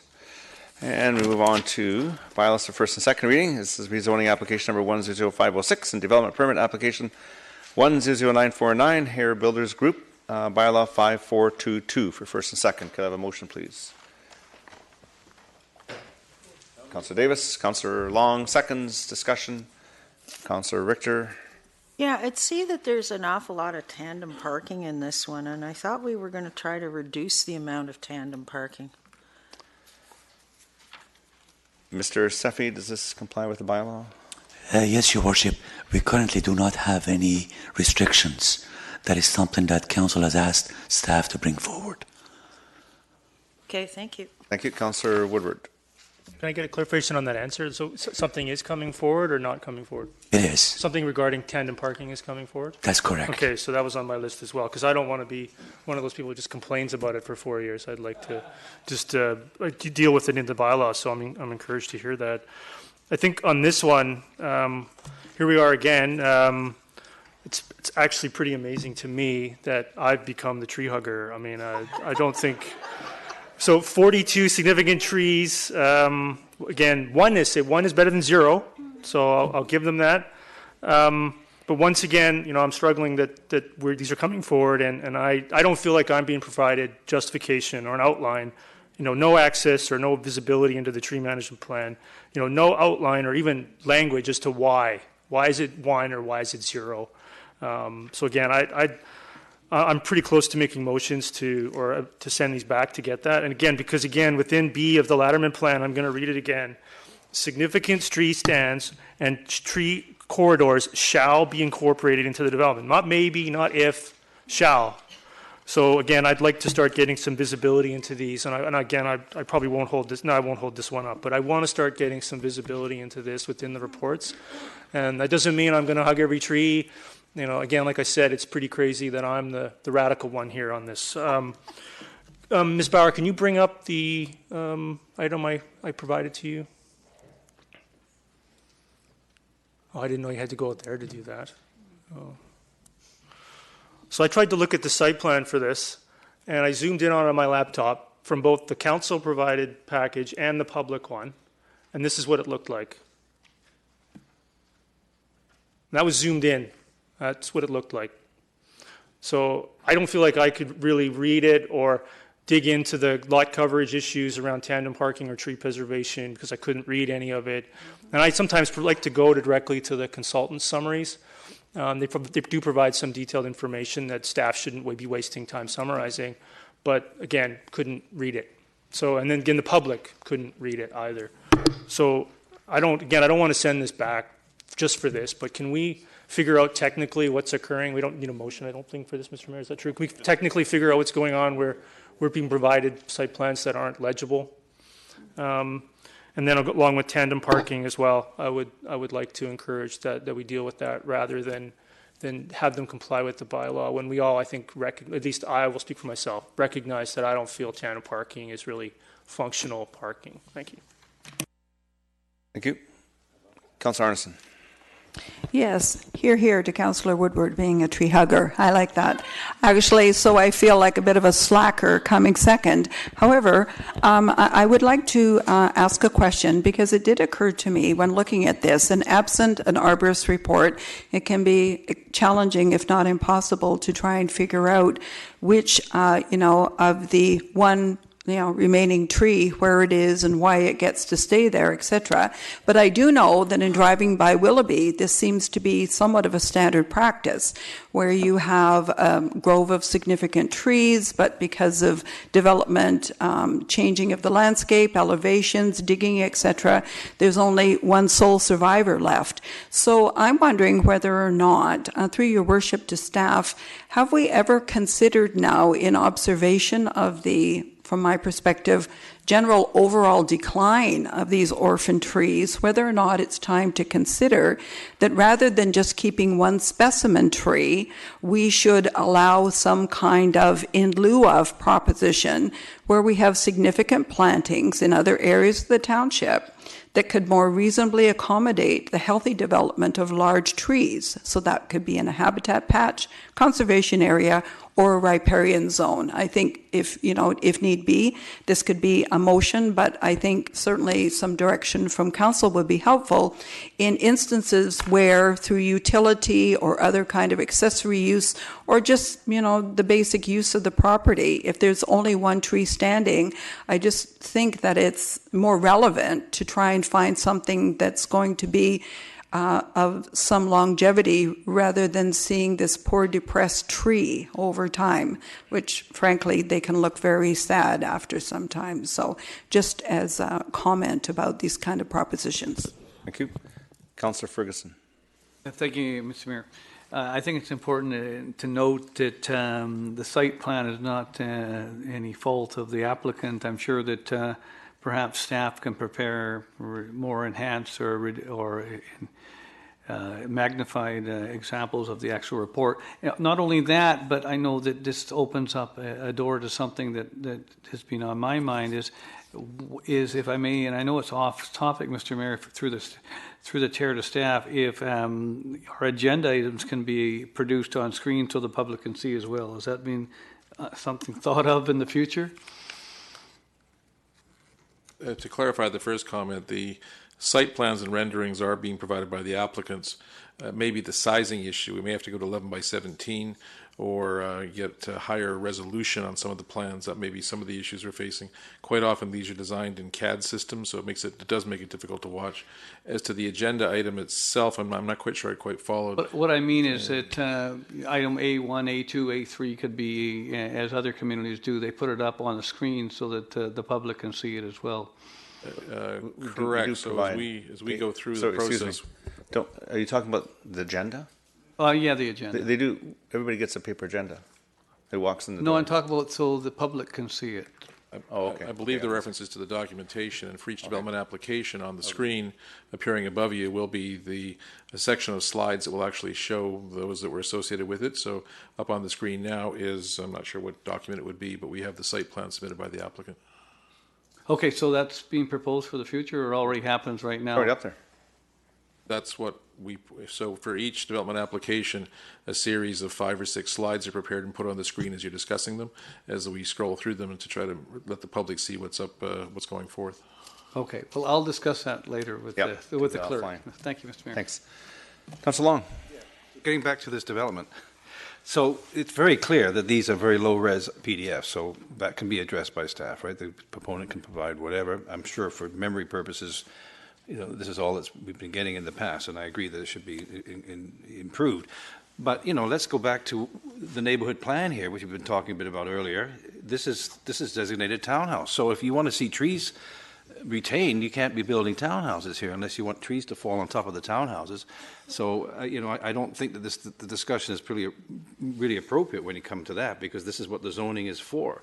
But it does say here that you've got, 64 trees, and I lost that page now, 80 or 90 trees going in where the 42 substantial ones were before. So I'm not trying to be an apologist for the application, but if it's a townhouse application, you can't have a retention of trees in and amongst the townhouse. It's just not safe.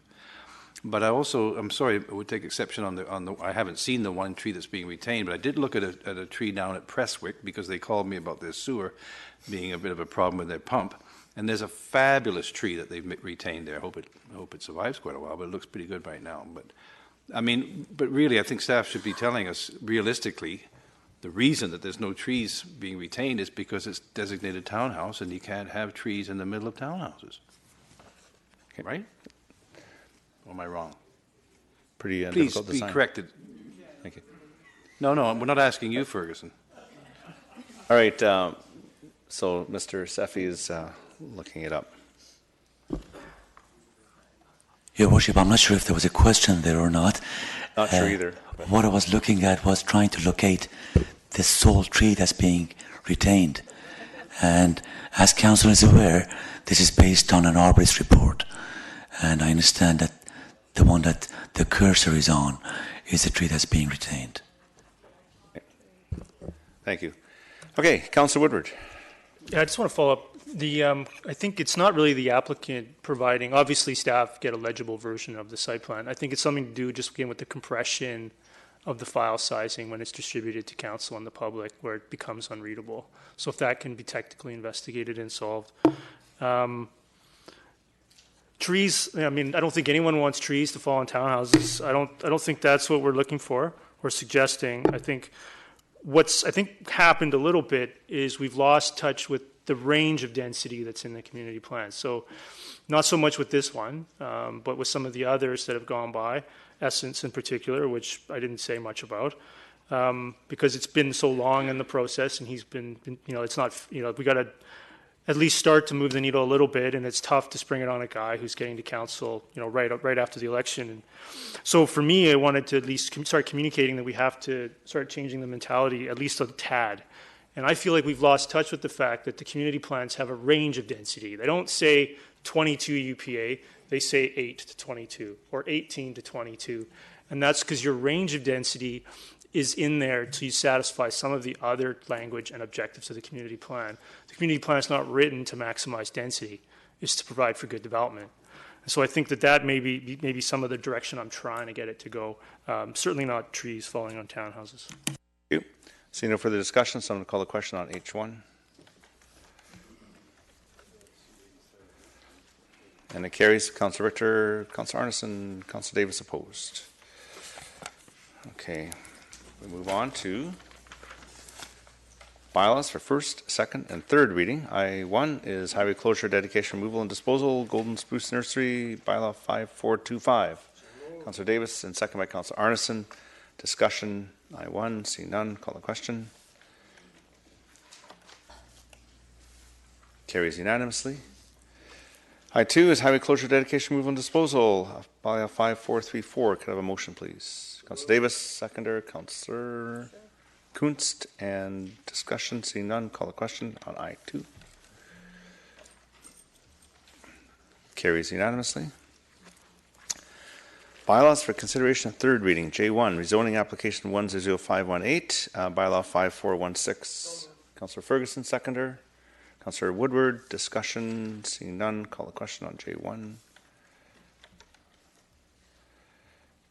Carries unanimously. J2, rezoning application 100507, development permit application 100950, bylaw number 5421, Essence Properties. Could I have a motion, please? Councillor Ferguson, seconder. Councillor Kunst, discussion. Seeing none, call the question on J2.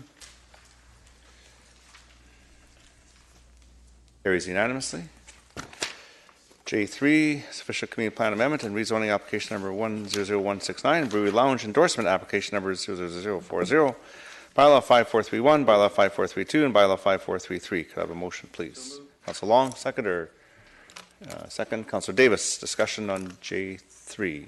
Councillor Arneson. Press my button a little quicker this time. Through your worship to staff, I would actually like to move that this application be referred back to staff in order to mitigate some of the concerns raised at the public hearing. So first of all, there was great concern from the building beside it, the commercial users, regarding parking requirements. I think there was also mention of an increased vegetative buffering, potentially, from my perspective, maybe along with a fence to prevent sound migration. I think there was also concern about the hours of operation and the audible music and patron noise, as well as, in addition, I thought it might be helpful as a broad umbrella to consider an enforceable good neighbor policy to help to ensure quiet enjoyment. So I think in totality, there was enough concern that was raised that it should be just brought back to staff for a report back on how these things can be mitigated. There's a seconder to the referral. Councillor Davis seconds. I'll open that up. Discussion on the referral. Councillor Woodward. I appreciate the concerns. I think that we can probably mitigate some of those tonight. I don't know if it needs to be delayed to go to January and have staff continue to work on this one. I looked up, for example, I can deal with them one at a time. The landscape buffering and the parking, I think a fence kind of satisfies that it would be not a lot of cross traffic between the two lots. And then the parking issues, with respect to the other people, unfortunately, the staff report makes it very clear that the proponent is providing parking as with the zoning bylaw. And while I'm sensitive to people always wanting more parking, in some cases it's warranted, we tend to overbuild parking in the township of Langley, and I don't want to see it go back to be going, building more parking spaces. I looked up the hours for Dead Frog, and the Dead Frog hours were Monday to Thursday, 11 a.m. to 11 p.m., Friday to Saturday, 11 a.m. to 12 a.m., and then Sunday from 11 a.m. to 9 p.m. And the proponent was looking for 7 days a week from 10 a.m. to 12 a.m., and maybe that's generating some of the concern, sort of this blanket approval, and then they'll decide what their business plan is in terms of what they would open. So if we can not send it back, maybe I would propose an amendment. I won't do it now, but I'd propose an amendment that they match the Dead Frog hours. In regards that they're closing by 9 on Sundays, and they're not going, they're only going to 12 a.m. on 2 nights a week, Friday and Saturday, and they're not doing that from Monday to Thursday. And what was the third one? Noise. Noise. I think like the staff said, there is a noise bylaw that does address that, and and I'm sensitive to the concern around 2 lounges and drinking destinations, but it's certainly not going to be any noisier than Town Hall already is, especially with the patio on the south side of the building away from the residential areas. There already is another restaurant on the other side, I understand, which doesn't have to come to council at all. So it's going to be the noise bylaw anyway that's governing the site and the issues around the site. And maybe if we can amend the hours and mandate the requirement of a tasteful-looking fence and have staff take it from there, that we can address those concerns tonight and let everybody move forward. Okay, thank you. Councillor Davis. Strikes me that the proponent stood up and talked about the hours, and I don't know if they were until midnight. Does it maybe a question through Mayor Froese to staff? Sure. Did the proponent talk about like 9 p.m. hours? Or did I just... Mr. Seffi, do you have the hours? Yes, Your Worship, 10 a.m. to midnight. Oh, okay. Got that one wrong. He had also talked about a buffer fence down, I believe, on the south side so that people couldn't slip through there. And I, too, also heard about noise, but it's going to be on the bottom side of the existing building, and so maybe noise isn't going to. But you know what? We could solve that tonight, I guess. We could do that as long as we were convinced that the time isn't going to be too late for the residents north and east. Okay, thank you. Any further discussion? Now, this is on the referral. Yeah. So, Councillor Arneson on the referral. Yeah, thank you, Your Worship. Just further to Councillor Woodward, I do appreciate his point, and we don't want to unfairly target somebody. However, the difference for me between Dead Frog and maybe some of these other entities are that it exists in other than a residential neighborhood. And the one thing I know, even though we have noise bylaws, somehow we have not managed to figure out what the collective effect is of noise. And so once you have a congregation of noisier, I won't say they're all specifically past the threshold, when you put them all together in one area, it does make more of a challenge for people to, get the quiet enjoyment of their property. I'm not against just making these amendments tonight and then perhaps considering at some future point maybe just having a good neighbor policy. I know those go a long way, just so there's signage on the property saying to people, please be respectful of your neighbors. I think a lot of restaurants and bars have those kinds of things. And so it just helps to integrate those kind of businesses. I think it's a good idea. I'm very supportive of the project, but just would like to tweak it a little bit to make those changes. Thank you. Councillor Woodward. Yeah, I know, I hear that and I respect that. I think that makes sense. I think when I heard the concerns about the noise, which were, I think, well-founded and reasonable to raise those, I think the fact that there's a restaurant on the other side of this, again, as I understand it, because again, they're only at council to get a text amendment for some distilling, right? And unfortunately, we end up sort of opening up all these other items where I think if we were able to allow this one to go forward, and then maybe we could request some sort of staff presentation around the noise bylaw. It seems to me strengthening the noise bylaw would be a stronger way to address the concerns brought forward than necessarily holding up this applicant. So I think I would support that if you would considering allowing the referral to fail, and then we could address the transition to the southern property line, and then look at changing the hours potentially to match Dead Frogs, because I also looked up trading posts and they were 10 a.m. to 1 a.m. 7 days a week. So we're already putting them at a bit of a competitive disadvantage here, if that helps.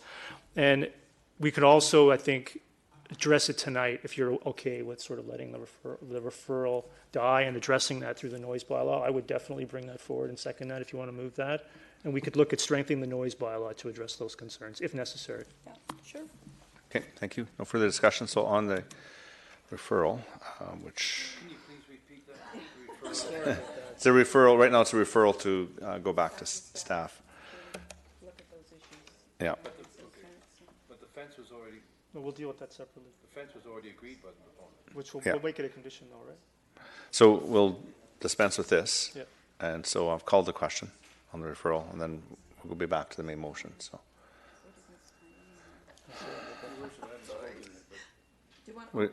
This is a referral, and I did that. There was a speakers. You weren't on the speakers list. So I've called the question. It's just a referral. So either before referring it to staff to consider the submissions, or not, and then we'll go back to the main motion. We'll be back on the main motion. You can speak to. Okay. Okay. So the referral fails with Councillor Ferguson, Councillor Kuntz, Mayor Froese, Councillor Woodward, Councillor Davis opposed. So now we're back to the main motion, and I have a speakers list here. Councillor Richter.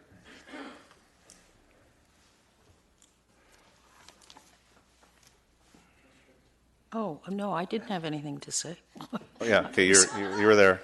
Councillor Woodward.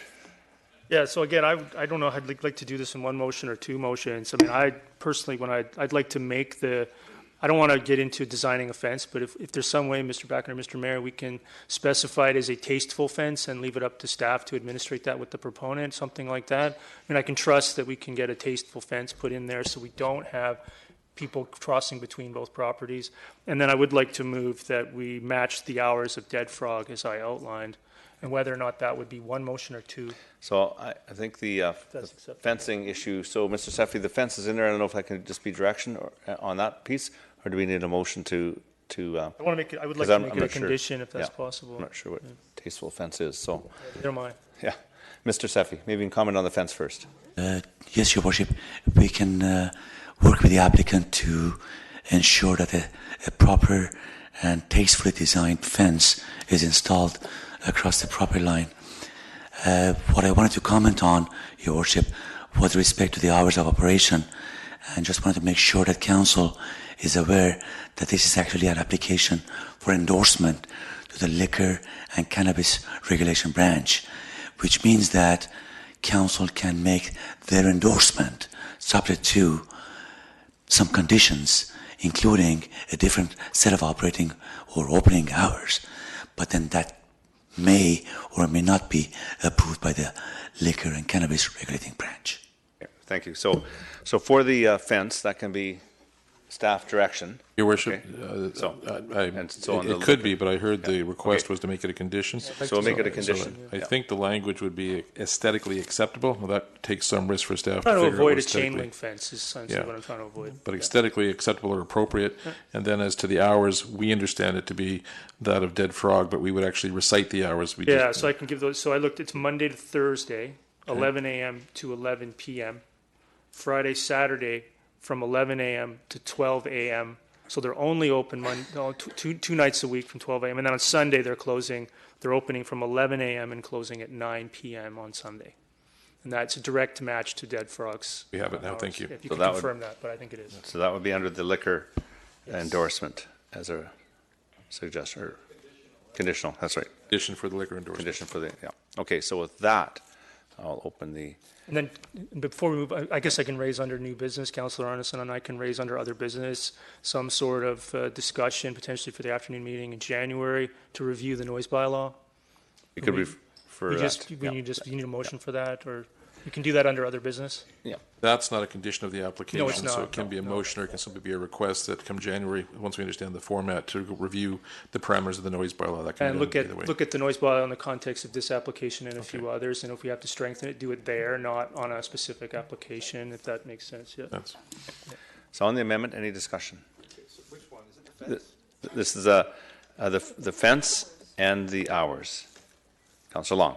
All right, so the fence, which is already agreed on by the proponent, is now going to be an aesthetically pleasing one, so that's okay, I guess. Now, the hours, how do we know those are the hours on the liquor license for the Dead Frogs? I don't think they are. I think those are the hours they choose to operate. The establishments that I've operated, the hours are set by the liquor store, and you can decide to open whenever you want to or whenever you don't want to. So that's my concern, but let's not get into it because I don't need somebody else to give the answer, but I think that's a concern. We don't know exactly what the liquor license says, but even if we did, it's in a complete different location than this one. And what are the hours of the place next door? The place next door is open even later. So can I get those hours? I believe they're open till 1, right? So anyway, I guess I can't really approve that because I think that you need to leave these folks to have whatever operating. They told us at the hearing that they probably will open certain hours, which I think is what happens: is you open when you're making money and you close when you're not. But to change the ability for them to be competitive with the others in the neighborhood, I don't think that's fair. And I don't know if you can compare them with. Why don't we compare them with the tap house in Fort Langley? Probably more appropriate because there's more residents around there. But so, Your Worship, procedurally, though, as we're at this point, is we really have one motion with two components. It may be in order to sever or to divide the motion, separate it into two parts, deal with the first part of the aesthetically acceptable. The second one is quite correct. It is not unusual in the industry for there to be a broader time set that might reflect a window that they could open, and they choose to open in a lesser opening. However, I understand the secondary part of this motion to be to actually make a condition that the hours are restricted to the times that were specified. So as a consequence, we have two components, and it would be up to the chair to sever and then deal with them and the concerns. Separation, Your Worship. Yeah, so it sounds like unanimous consent to separate. So we'll deal with the fence first. And Councillor Woodward, did you wish to speak to the fence? Okay, so I'm going to call a question on the fence, aesthetically pleasing fence, How tall does that? a tasteful fence. That's going to be one of their beer brands, you know, tasteful fence. I'd like to order a tasteful fence. Your Worship, it's a rhetorical question. How tall is Councillor Davis? All right, I call the question on the fence. Carries unanimously. So now we're back to the hours, and so I'm going to have to open another amendment on that. Anybody wish to speak to the hours? Do I move the hours? Is that what I do? No, it's already done. It's already done, So if anyone wants to speak to the hours, I think I'll that's... speak to the hours, Okay, yeah. that's for sure. Okay. Councillor I'm Woodward. sure I'm not going to lose one of my spots on the main motion, speaking to No, the no. hours. So, you know, I hear that. I think that for me, however, the concerns I heard about the noise, you know, something I want to try to address, though, is outside of the noise bylaw itself, plus the component of the site specific. So proponent came forward and is asking for 10 a.m. to 12 a.m. And of course, they may operate, you know, 12 p.m. to 1 p.m. for all we know. Point is that they could operate until 12 a.m. 7 days a week, and I would like to scale that back somewhat. I don't think that that's going to hinder their operation from what I heard at the public hearing. So I don't really see where the controversy is, to be honest. And of course, it's a different area. And I don't think trading post hours of 1 a.m. are appropriate in this particular spot. So this seemed like a reasonable compromise to me, to have them closing a little bit earlier on Sunday and a little bit earlier during the week. And if they choose to not operate those hours, that's up to them. But I think the restriction on the hours down from 12 a.m. 7 nights a week is a reasonable compromise to allow them to move forward and address the public's concern and Councillor Arneson's concerns. Thank you. Councillor Long. So let me just recount a lesson from history.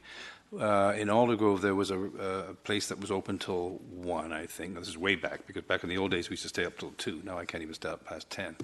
But they closed at 1, and the Boston Pizza was open till 2. So there was a huge problem in the neighborhood, because everybody left the one establishment to go to the other one because they got kicked out of the first one. And that's what may happen here. People are in there enjoying themselves, and they say, so it's time to go.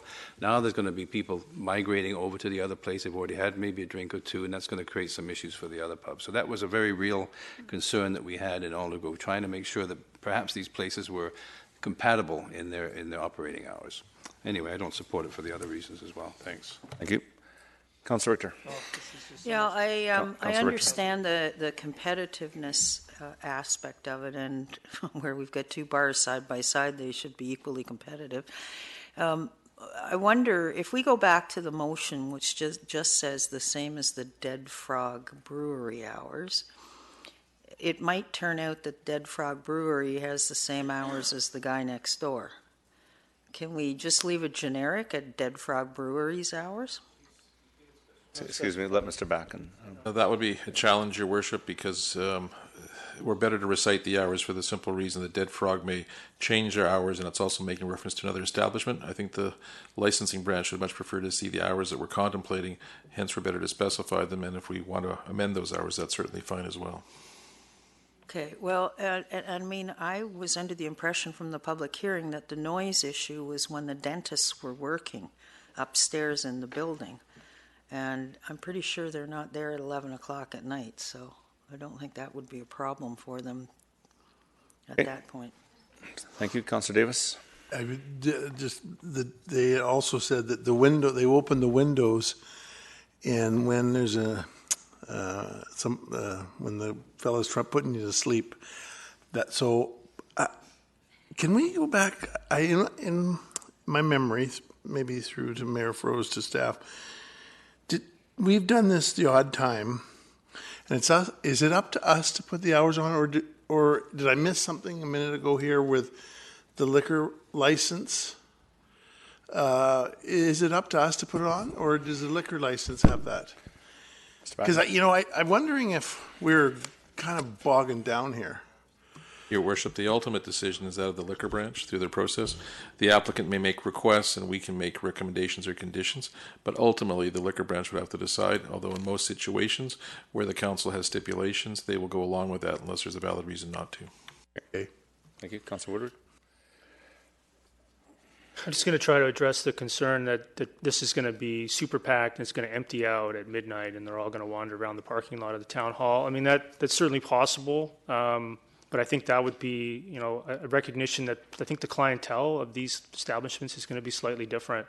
You know, people are typically going to these brewery lounges because I tend to go to them once in a while. And they're typically different clientele, and there's a different reason for there. You're there probably to have a microbrew after work for a couple of hours. It's very typical, other than maybe Friday, Saturday, for them to be occupied to the full closing hours of, you know, what we're talking about of 11 p.m. So again, I don't see it as a big valid concern, and I think that we're only really going to be able to, again, I'll say it again, we're only really going to be able to address some of the concerns around noise through the noise bylaw, given the other establishment on the property.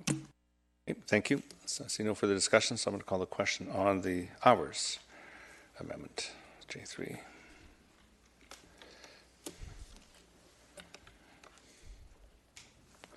Carries. Councillor Long, Councillor Richter opposed. And so now we're back to the main motion as amended. Any further discussion, Council? Councillor Rude, you're all good? Okay, I'm going to call the question on the main motion as amended.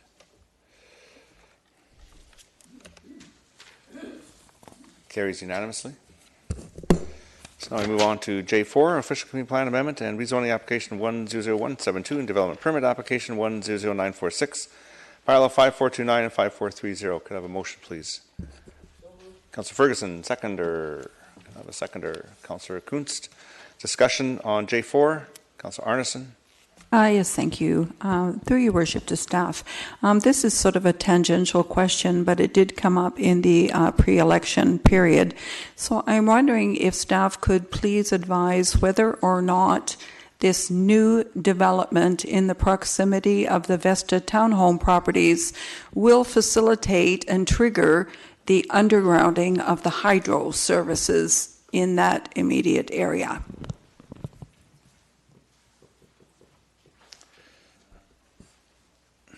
Mr. Sefi.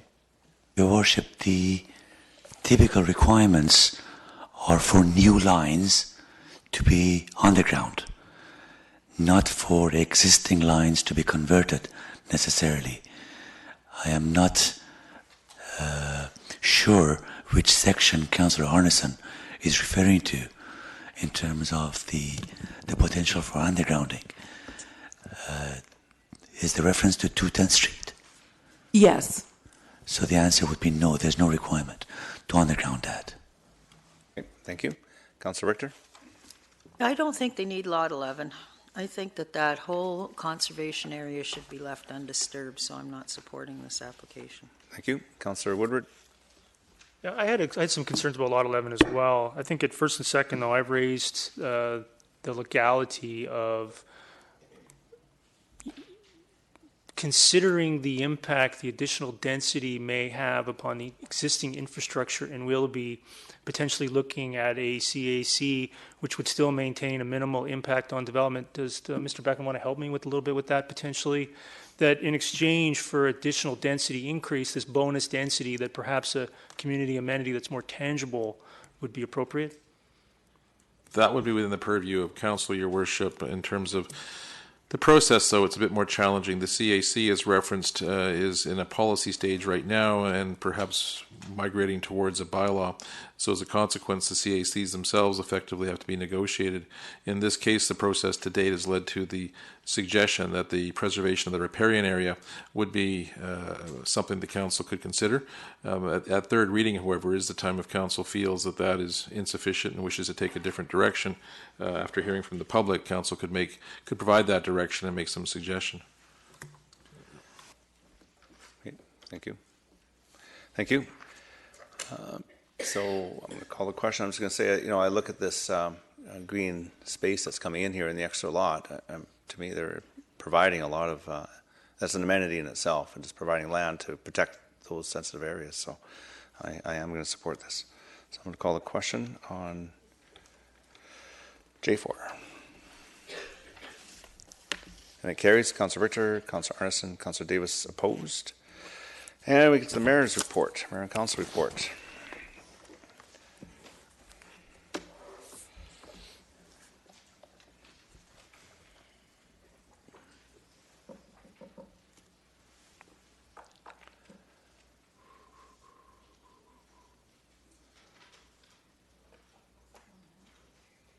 There we go. Good evening, everyone. Those of you who remained. Does it say 2017? Oh, look at that, eh? Well, Back to the Future. Who wants to go back to 2017? It's funny, and this one here says 2018 on my page here, so I think it's 2018 here, but 2017 there. Hopefully we got the right one, but we'll carry on anyway. First of all, I want to say this is our last council meeting of the year, and I want to wish everyone a Merry Christmas and a Happy New Year. And normally I don't do this at a mayor's report on something that we had on the agenda, but I do want to again thank council for the supportive housing vote. Having unanimous on that, I think, is something to be proud of. On Tuesday, December 4th, was the annual Christmas social hosted by the Langley Environmental Partner Society at Williams Park. And I know several members of council went there. I was unable to attend, but I'm glad they were there. On Tuesday was also the BC Medal of Good Citizenship Award presented for the late Bays Blackhall. The award, which is presented by Lisa Bear, Ministry of Tourism, Arts and Culture, recognizes individuals who have made outstanding contributions to the well-being of their communities and was accepted by Bays' husband, Bob. Councillor Arneson attended on council's behalf and served as MC. He did, eh? Yeah, cool. And the community of Fort Langley was Bays' passion, and she was nominated for the award by the Fort Langley Legacy Foundation. Congratulations to the Blackhall family. On Saturday, December the 8th, was a Christmas light-up parade in Aldergrove. In attendance was myself, Councillor Arneson, Councillor Davis, Councillor Kuntz, Councillor Ferguson, and Councillor Long, as usual, was the announcer as we paraded past. Thank you very much for that, Councillor Long.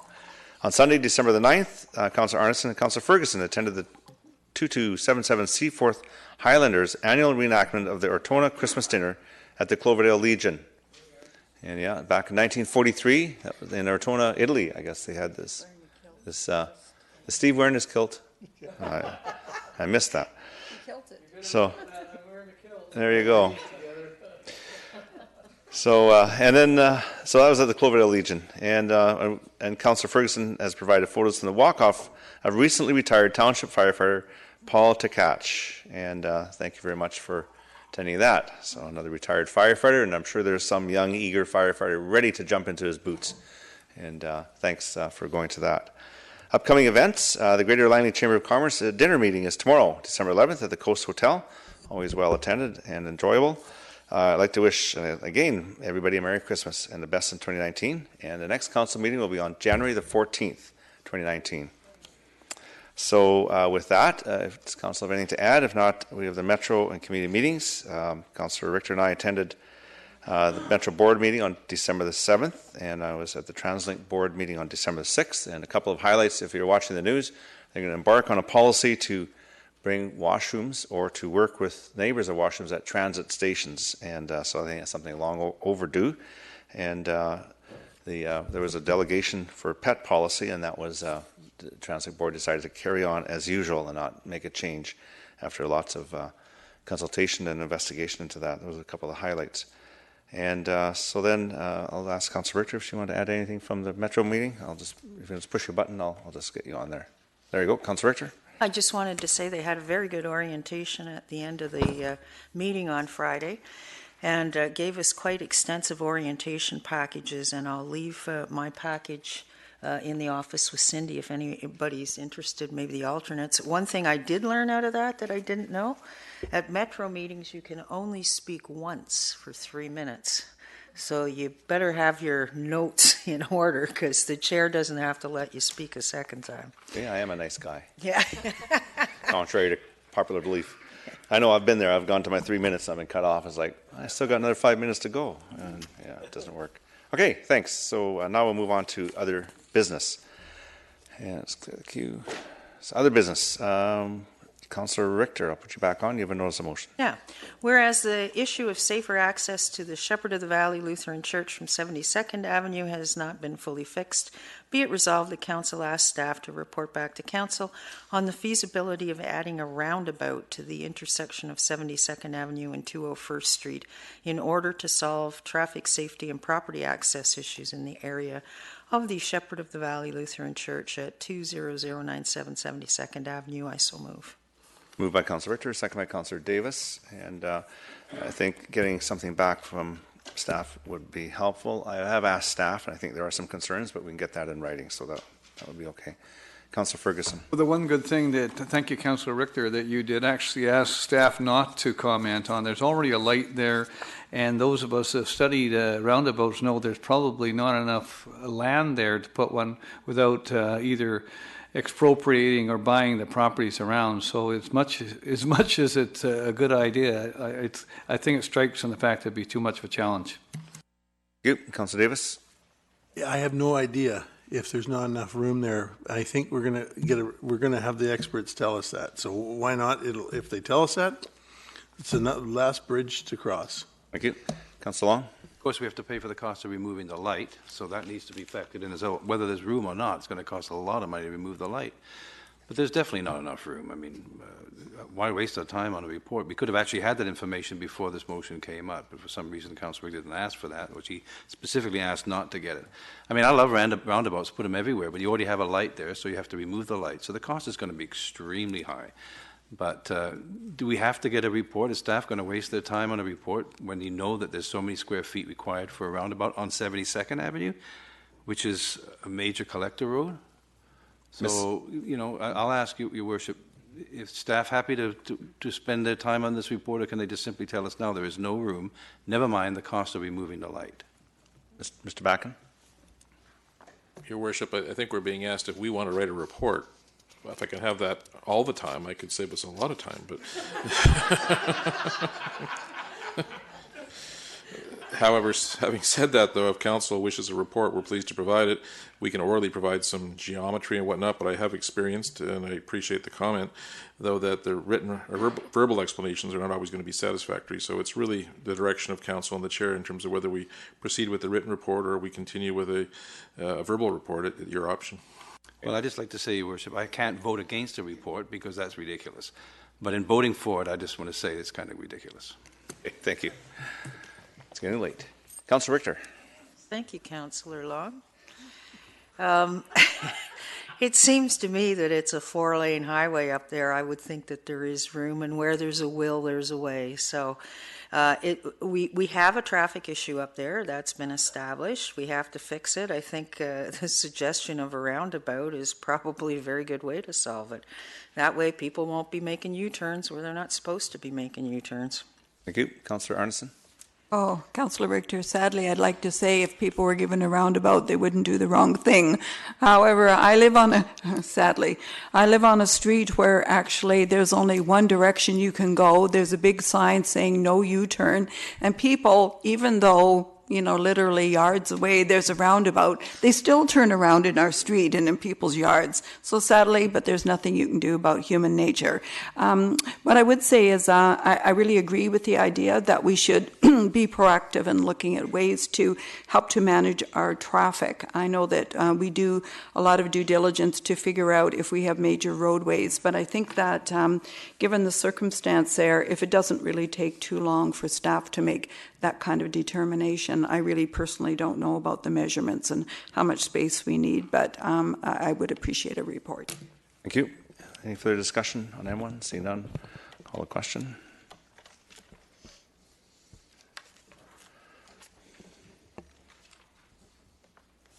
Carries. Councillor Ferguson opposed. And Councillor Woodward.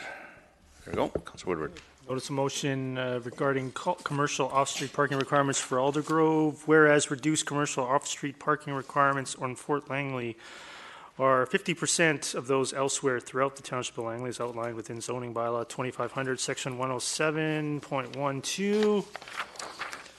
Whereas these reduced commercial off-street parking requirements have been one of the most instrumental structural positive bylaws responsible for the revitalization and increasing success of Fort Langley's commercial core area, whereas Aldergrove has immense potential to also experience similar private investment, revitalization, and commercial success within its core area.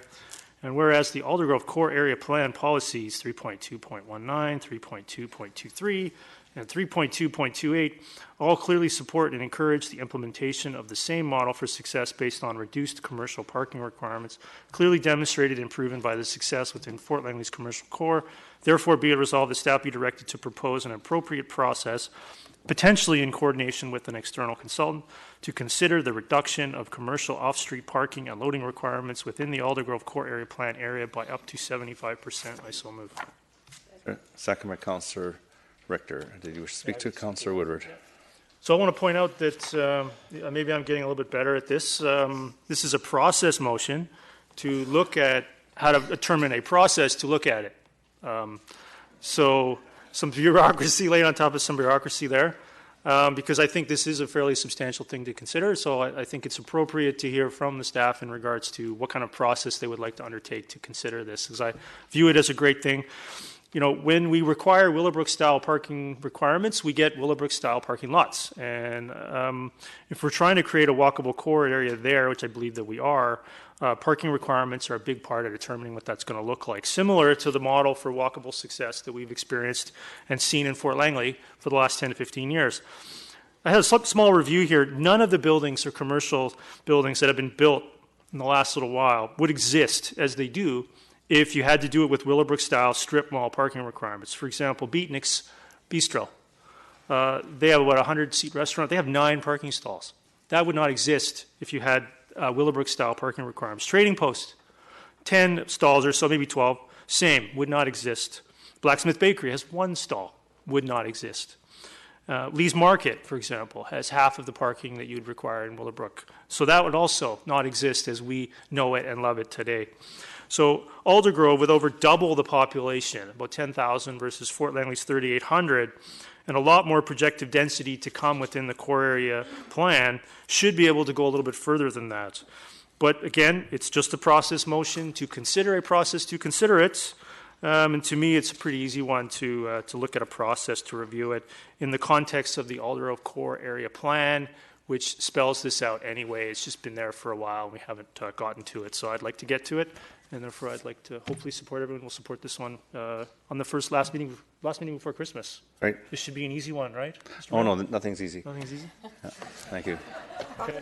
Councillor Ferguson. Oh yeah, that's right. Nothing's easy. And, you know, I know this is a process motion. It's a motion, from what I understand, a motion to consider the reduction, not to act on it, but to consider. The interesting thing, the whereas is, you know, that I've never ever thought of Fort Langley as being an awful lot like Aldergrove, unless we want to have the next cruise in at Fort Langley. Imagine what that would be like. And we have a little parade there in Fort Langley. I think people have to park, almost bus in. The reality is it's significantly different. And I think that once we take a look at where the areas for parking are and requirements are, you know, that there may indeed be different, I'm not saying the same as Willoughby, but different requirements for Aldergrove, but certainly not exactly the same as Fort Langley. So I look forward to reading the report, but I did want to point out, I don't think the next cruise in will be in Fort Langley. But Matthew, you don't have to quote me on that. Is there any other discussion? Councillor Long. Thanks, Your Worship. If you look at item 14 in the agenda, I hope that maybe some have had a chance to look at it, because it's the report from 1995 that instigated the parking reduction in Fort Langley, and the rationale that was given for it are considerably different than in Aldergrove. In fact, there's no comparisons whatsoever. The first thing that talks about in this proposal in 1995 was the fact that it considered Fort Langley to be a pedestrian-oriented town, that it had ample parking on the streets, and that they felt that by relaxing the parking requirements would help perhaps get the town going, but I don't think there was any proof that it actually did. In fact, what we have now is a concern of parking in Fort Langley. So, in fact, the opposite of what's being proposed here, I think, is what's happened. Aldergrove is a completely different community than Fort Langley for many reasons, but one of which is that they have the lanes behind the commercial properties on Fraser Highway. So there's plenty of parking available that is being underutilized right now in Aldergrove. And, of course, Aldergrove is not a pedestrian-oriented community such as Fort Langley. In fact, if you do a count of the downtown accessibility of residents, there's about 200 in the downtown of Aldergrove, so you actually have to drive your car around to get anywhere. We want to change that. We want to have some development happen in the town of Aldergrove, but it's not going to happen because you're going to change the parking. In fact, you're going to have both parking and density. So I really don't understand where this is coming from, because the comparison is given to Fort Langley on many occasions in the motion, but there is no comparison. Fort Langley and Aldergrove are two completely different communities.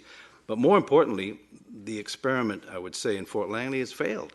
In fact, I think I've talked quite a bit of time over my term on council that we need to repeal that bylaw, likely, because parking is a problem in Fort Langley. So not requiring parking facilities for businesses that are constructed there is a negative to the community, not a positive. Fortunately, we have Bedford Landing, which has got a lot of residential folks that can walk to the downtown. But, we want to send some stuff off for reports. Again, I can't support that. I don't think that 75%. And what's that going to do to the development community now? The other motions that we've had is trying to encourage development in Aldergrove. Any developer that sees this get referred to a report is going to say, well, gee, I'm going to have to hold back because I think I can save $200,000 or $300,000 on my development, because they're going to turf the need for parking out. But I think the need for parking is needed everywhere in the community, especially that's the number one thing we hear all the time. Again, tandem parking is another example. I mean, there's nothing wrong with that. You're providing a less expensive alternative to parking cars. It's just a matter of getting convenience employed when you're doing tandem parking, but that's another issue. Reduce the amount of parking in commercial areas, I think that's the wrong way to go. Councillor Davis. Just a question maybe to Councillor Woodwards. Just was brought up, is Aldergrove the first notch in the tree? Like, is that, why not Murrayville? Why not? Or do you just deal with one at a time, and Aldergrove is kind of where we want to go, or where you'd like to go with this motion? Because I have problems kind of parking anywhere I go. Sometimes. It's a big green tractor. Okay. When I was younger, I used to have to select a parking spot that I could drive through because my transmission wouldn't go in reverse. So, I'm very selective that way. But I'm just wondering, and to bring this up just before Christmas, come on. All right. Okay. So Councillor Woodward is next on the speaker's list, so perhaps he can address your concerns. And did you have a driver's license then, by the way, Councillor Davis? So at the risk of using up my second opportunity here, who knows what else might be stated. That was a question. Yeah, no, I'm going to use my second opportunity to speak. I'll address that first. So it's pretty simple. I mean, you had a reform for downtown Fort Langley, which some like and some don't, but I think a lot more like than don't. And I do believe it's been a core part of the success. And the same kind of language is already existing in the Aldergrove Core Plan in regards to evaluating parking and traffic demand in terms of the parking supply and the potential that oversupplying parking in the Aldergrove Core area will lead to some poor urban design. So that's what I think, trying to get a head start on, that if there are people in the pipeline that are looking at their sites, that there's a big opportunity to do it better and not just take, like I said during the campaign, not take anything to get something, which I believe some are doing. So for me, it doesn't really apply at this stage to Murrayville or Willowbrook. I mean, those areas, we'll look at that in due time.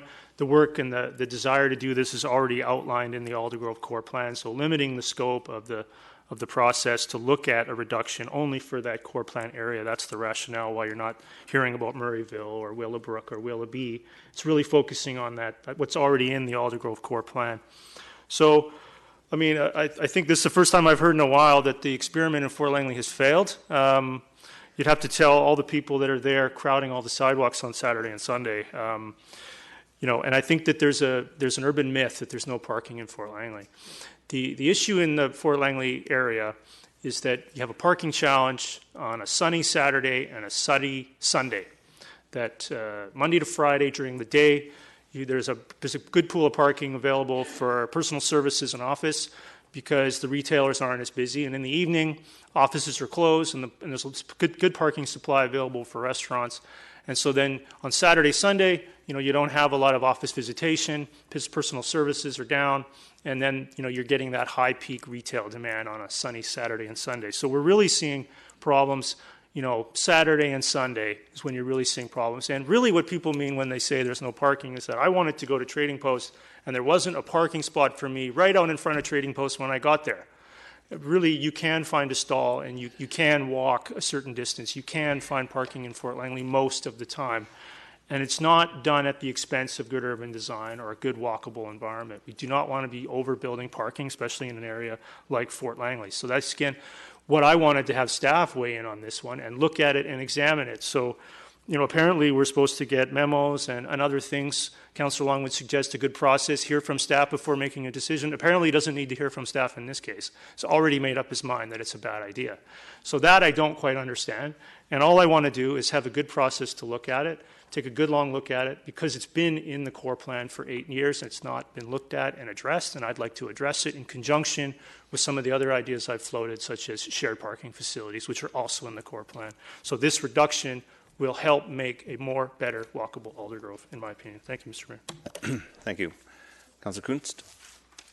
So my question would be to consider the reduction of commercial off-street parking with an external consultant. If the external consultant tells us that it's not a good idea, or Aldergrove's not ready for that, or are we voting on, actually making this happen?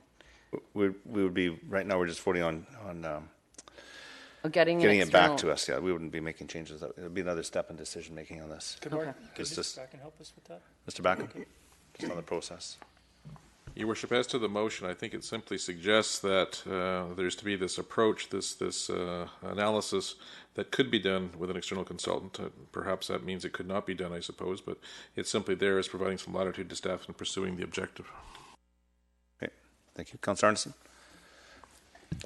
Yes, well, I don't want to be a Grinch, but I really do appreciate the intention of this motion. When I looked at it, and I must say that it helped me to refocus again on the plan, which I think has been discussed quite a bit, and most importantly, needs to be considered within the context, I believe, of council going forward. So I think it's a good idea to start to look at that. It's not that we haven't done anything in Aldergrove, obviously.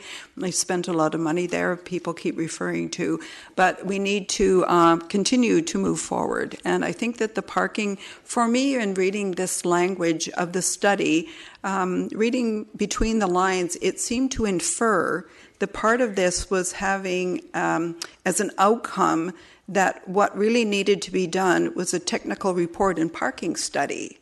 So while I do appreciate the intention, which is to ask for a staff report, I personally would prefer that the staff report flow from actually a parking study, because I believe, further to what Councillor Kunst was mentioning, if we're voting in favor of this, is this, and I know it was clarified, but from my own perspective, if I vote for this, does it really mean that what I'm suggesting in a way is I'm wanting to give this concept a pass, or am I basically referring to an expert in this field, which I am obviously not, to look at this? Because I see that overall, with the budget coming up and with workshop discussions where I know we're going to be talking about Aldergrove, that perhaps this could be part of the larger conversation. And I really would like, as other communities have done, and I've seen many of them, to look at a parking study per se and to look at the different options. I'm not sure that staff most immediately, it's not that they don't have the expertise to do it, but the timeliness of it, I think, is really important. And the key consideration, for example, for me, is to imagine a community such as Aldergrove with the current lack of transit that there is, which will be improving over time, but to look at it potentially in discrete nodes, for example, where we have a very comprehensive plan where we can look at it and say, oh, okay, I can recognize that here is something, maybe it's a transitional area, where if we provide a certain amount of parking for the buildings that will be here in the redevelopment, that there is an understanding that potentially something else could take its place. It's a way of looking at a transitional time in which perhaps we are overbuilding parking in some areas, and some communities have already looked into that and figured out ways that this is what they want to do instead once they have other options. So I'm not sure. Yeah, I'm wavering a bit about this one because I don't want to send staff onto something where I feel like we're giving them extra work without the concrete notion that a true traffic and parking study is going to be done so that we can have something really to chew on once it comes back. Comes along. Yeah, I mean, you're trying to be a bit more conciliatory here. I think there's been a couple of motions already about Aldergrove that I've taken a different view on. But I mean, if we want to have a discussion about Aldergrove, let's have a discussion about Aldergrove. We're barely into our term. Wouldn't it be appropriate that we have a workshop or something that talks about, first of all, where we're coming from, where we are today, and where we hope to go, what applications are in stream? And then if we can have something that comes out of that that leads us towards a parking adjustment or CACs or whatever other projects that can happen, that would be great. That would be wonderful because it would come out of a meaningful discussion amongst council. So, I mean, if there was a way we could do that, if we could defer this, and if staff are they planning to bring us an update on Aldergrove? Because we've had a few over the years. The last time we had an update, it was a little depressing because the market was completely depressed at the time. That was about 4 years ago.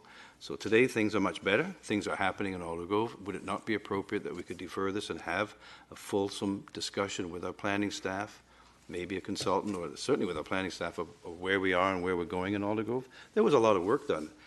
Pages and pages and pages of reports, binders full of reports done about Aldergrove. Can we review those, and then maybe we could come to an agreement that this is one way to go? I don't want to be negative to everything, but I'd much rather see that process. So perhaps I can put that motion forward that we would defer this to a workshop on Aldergrove. There's no hurry, and rather than having to vote, you know, whether you agree with 75% or not, or whether a consultant's going to tell us it's the right thing or the wrong thing, or we have to come up with other motions. Let's have a good discussion. Is there a seconder to the referral motion? Oh, I don't see a seconder. Okay. I've got Councillor Richter. Yeah, I think the last thing we need is another update on the Aldergrove Core Area Plan because we do have binders and binders. I think it's a matter. I think it's a matter of we just have to get on with it, and all this is doing is asking staff to basically tell us if it's feasible to reduce off-street parking in order to get more development going in Aldergrove, and I think that's a very reasonable request. Thank you. Councillor Kunst. So if we're going to compare Aldergrove to Fort Langley, maybe we should include Fort Langley in the external consultant, or, you know, because there is some debate as to whether that, you know, that number would be, you know, appropriate for Aldergrove. Okay, so you're actually on the same thought I had, and I was thinking of proposing an amendment just to add the words, including the regulatory environment, to bring Fort Langley back to 2L parking standards, because I read through that report from 1995 also. Things have changed. We now have sewer in there. It talks about $12,000 for parking in lieu, which should be like $40,000 parking in lieu, and perhaps that should be reviewed too, and I'd be happy to add that to this so that we can actually get a picture of what Fort Langley is. Okay, so then it'll be adding the words, including the regulatory environment, to bring Fort Langley back to 2L standards. So in other words, the same as the rest of the 2L. So that's been moved and seconded by Councillor Richter, and discussion on that. And we get a fulsome, you know, bit of information on both sides. Councillor Davis? It's getting close to Christmas, and we're sure putting a lot on the list. Like, I'm wondering if we're, and I feel like I just let Aldergrove down by not. Yeah, thank you for not seconding. Yeah, sorry. Yeah. But, no, it's okay. You know, I guess I said earlier, like, maybe why not a few other communities within our community now I'm feeling like I'm backpedaling on that. I just wonder if Aldergrove probably, and correct me if I'm wrong, Councillor Woodwards, you purposely picked out Aldergrove because you're trying to stimulate that sort of thing. So I know that Fort Langley has an OCP that the bylaws are written in, and that's something like, how far do we go with that? Do we just do the one part of the OCP? You know, if we continue to develop Fort Langley the way the OCP wants us to, we'll be bumping our heads with every application. So we're throwing stuff on the pile here. So anyhow, I'll listen to what other people have to say. Thank you, Councillor Woodward. Yeah, I just wanted to, you know that everybody in Fort Langley is now calling me Eric Woodwards, right? You know that? Adding the Yeah, S. thanks for that, Councillor Davis. Sorry, what did I say? Okay. Councillor Woodwards, everybody's referring to me that now in Fort Langley. Oh, But, what did I say your name was? Eric, yeah, Councillor Woodwards, it's fine. I'm sorry. No, I'm fine. I think it's fine. I've been bad. So I'm gonna have to defer now, because I think Councillor Kunst and Mayor Froese just put me in conflict with the motion potentially, that I would now be advocating for the restoration or trying to prevent the restoration of parking requirements in the downtown core of Fort Langley. So, you know, again, my intent here was just to try to get a process, to look at a process for downtown Aldergrove, and now we're revisiting all of Fort Langley. We could divide, if you wish to divide. You need to divide that for Yeah, me. so we'll divide. So we'll deal with the first part first, and then you can. Okay, Councillor Richter. So we can only discuss. Yeah, well, only I was discuss the just first going to part. say, if we're going to go to the expense of an external consultant, which it wasn't really clear we needed to do with Councillor Woodward's motion, we might as well have them look at Fort Langley as well as Aldergrove. So it'll be money well spent. So I was in support of it from that perspective. Thank you, Councillor Long. What Aldergrove requires is residential population, right? And this no parking requirements apply to residential developments in Fort Langley, do they? No, just the commercial. No. So we have commercial vacancies throughout Aldergrove. So parking requirement adjustments for commercial space isn't what we're looking for. We're looking for residential housing. And there you need all the parking you can get for that. So I think we're going down the wrong road here. Don't you think? Thank you. Councillor Woodward? Well, this is on the amendment, so it's the second time. Okay. Yeah, so add Fort Langley, but he's speaking on the first, so just a little patience. So go ahead. I know it's getting late. So yeah, I guess this honestly wasn't my intention when I just wanted to look at a process. You know, I think, yeah, there's some confusion about it because earlier, Councillor Long, you said that there's an excess of parking in lanes. So I think even, you know, with that recognition, there's a bunch of parking back there that's not being utilized, I think you said. So we're on the right track potentially at looking at reducing the commercial parking requirements, not touching the residential parking requirements, is what puts a lot of overnight pressure on parking. So I still think that we're on the right track here in general, even based on some of the things that you've said.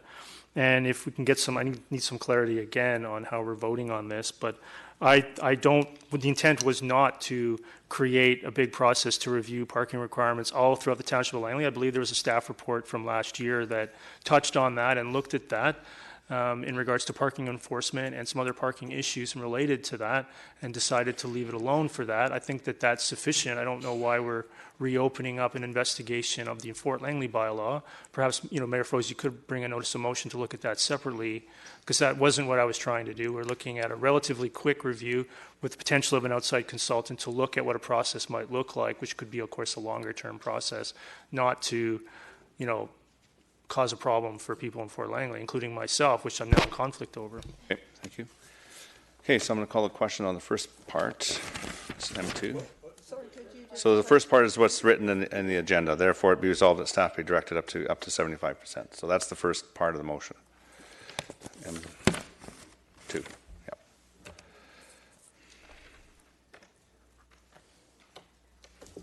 So do I I leave. It carries with Councillor Arneson, Councillor Long opposed. Yeah, so if you're going to declare a conflict, you can leave.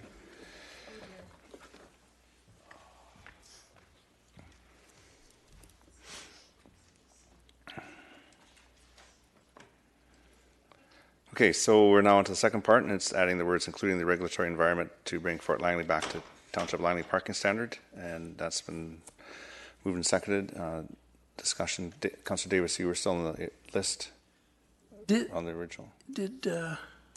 Why is there a conflict of interest? I thought all his Because holdings were put into a foundation. He's No, not that's up to him. Oh, He's declared a conflict it's his because he entire, believes there's a okay. conflict. They can't ask me that question. Yeah, Yeah, okay, I'm There's sorry. Property holdings there. This, what we're doing here, did anybody put it on the sticky wall? We had council, what's the name of it again? Not Mr. McIntosh. Our facilitator. Did anybody put this on? Because is this maybe something that because this is just dwarfed. This is going upward.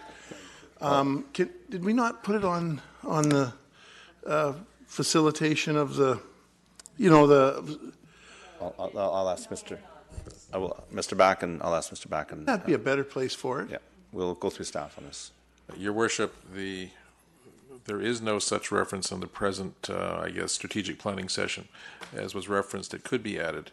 Here, though, Council's left with the motion that has been divided, the first part approved and the second part now under debate.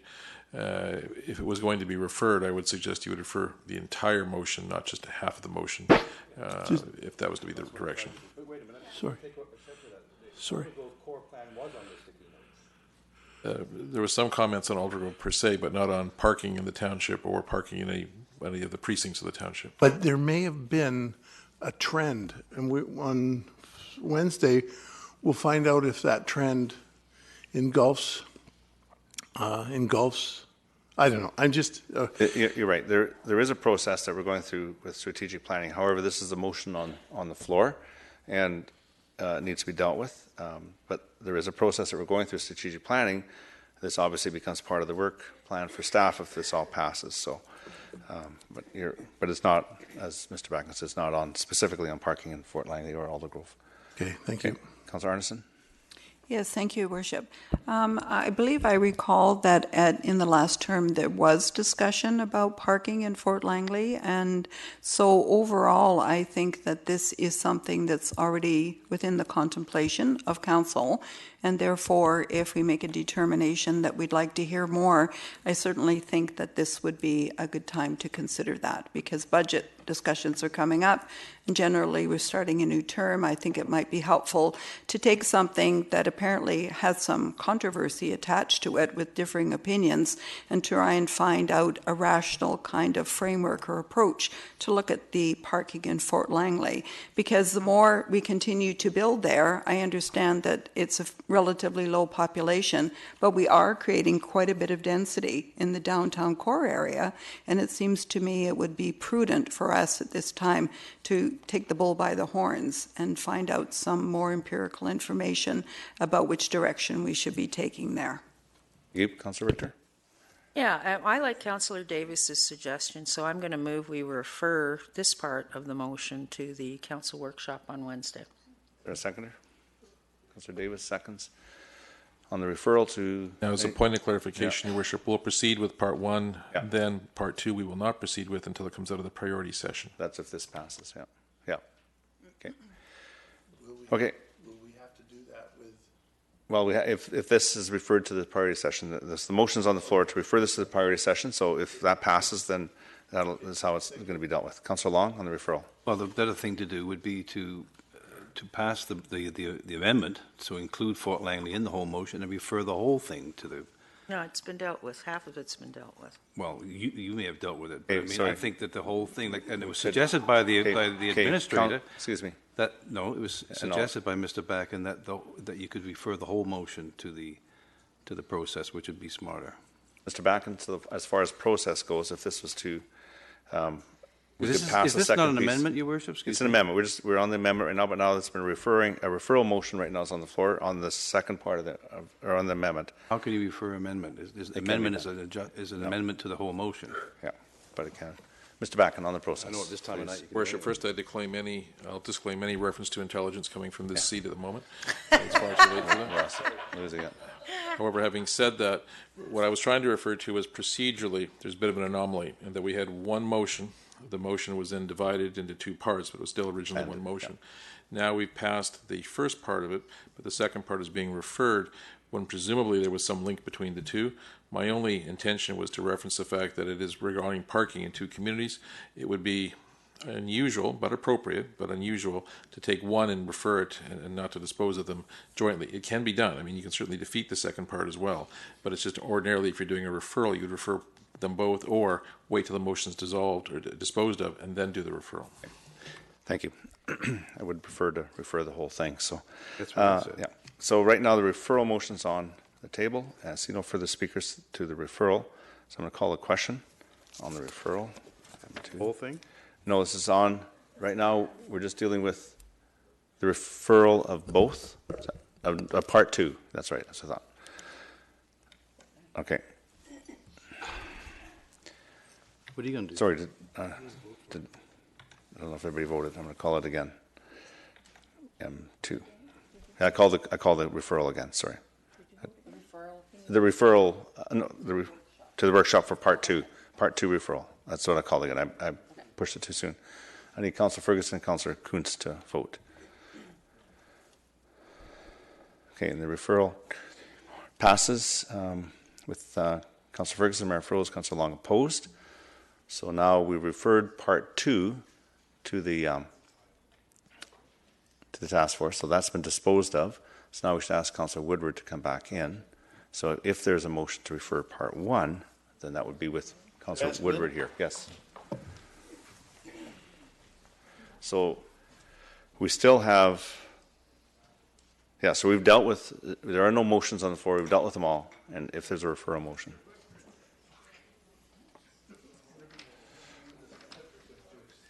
Oh, yeah. Hey, somebody said this would be easy. It's not. So, Councillor Woodward, just for your information, part two has been referred to the council priority session holding on Wednesday, and now it may be that part one might get the same treatment. So we're going to find out what happens next. Councillor Richter. No, I'm done with it. I'm happy the way it is. I actually wanted to make a referral motion to refer Jessica Yaneff's Okay, sorry. I want to make sure we're finished with this. So, is everybody good? Okay, so we're going to leave it the way it is then. Why is everyone looking at me? No, we're not. There was discussion, and I thought somebody on the other side of the table wanted to make a referral of this one, but if nobody does, then we'll. So I'm going to move on. Well, why don't we refer to it? Well, somebody has to make that motion. Okay, I'll move to refer the part one. Okay, that's moved by Councillor Davis, second by Councillor Long. So, okay, on the referral of part one to the, does somebody want to discuss that at all? Okay, seeing none, I'm going to call the question on that referral. It carries. Councillor Richter opposed. Okay, so now we've dealt with that, and I think I'm going to ask a real quick question before, you're on, Councillor Richter, just give me a second. So there was a question I wanted to ask under the business. I'll get you on, don't worry. I was just trying to You're on. figure out how to turn On that intersection at 84th and 204th, I did hear something from staff, but what's the update on what's happening at that intersection right now, Mr. Seffi? Your Worship, a roundabout has been planned there for a long time, and in fact 3/4 of it, with the exception of the northwest corner, have already been constructed to accommodate a roundabout. So that's underway, so that's in lieu of a traffic control signal. Okay, thank you. I wanted to make sure we had that information as I had heard that. Councillor Richter, you're on. Yes, and I would like to refer Jessica Yaneff's delegation to staff for reports on both items raised. And having heard what they just said, I would assume that the referral on the lights at 84th and 204th would include how soon that roundabout's going to be built. Thank you. So motion has been made. Seconder? I'll second. Second, Councillor Woodward. Discussion on that motion. Seeing none, I'll call a question. M3. That carries unanimously. Okay, Councillor Woodward. Yeah, so I had four things, but quickly. So the noise bylaw, what did we determine on that? That's going to be, I didn't want it to become some involved process, but what did we end up with that in terms of looking at or having a discussion about the noise bylaw in the context of that public hearing for the Jackpot property? What did we decide there? Well, the request by reference, not a motion, was simply that in January we have a update on the noise bylaw in the context of its applicability to the properties in that area. So then we can follow up from there if necessary. Okay. We just need a direction of staff for that. We have the direction. It's just going to pop up probably in the workshop. So, that was done. Yeah, in the distribution from the 29th, item number 79, this was in regards to the Essence property application, which got third reading tonight at 201-59 80th. That was, again, item number 79 on November 29th. And this was a memo I asked for in regards to significant trees on that site and some of the rationale around residential area B. And one of the paragraphs, third from the bottom, states, each development permit guideline must be considered in the context of all applicable guidelines. As such, decisions on an application may require a balancing of objectives and in some cases the prioritization of some guidelines over others.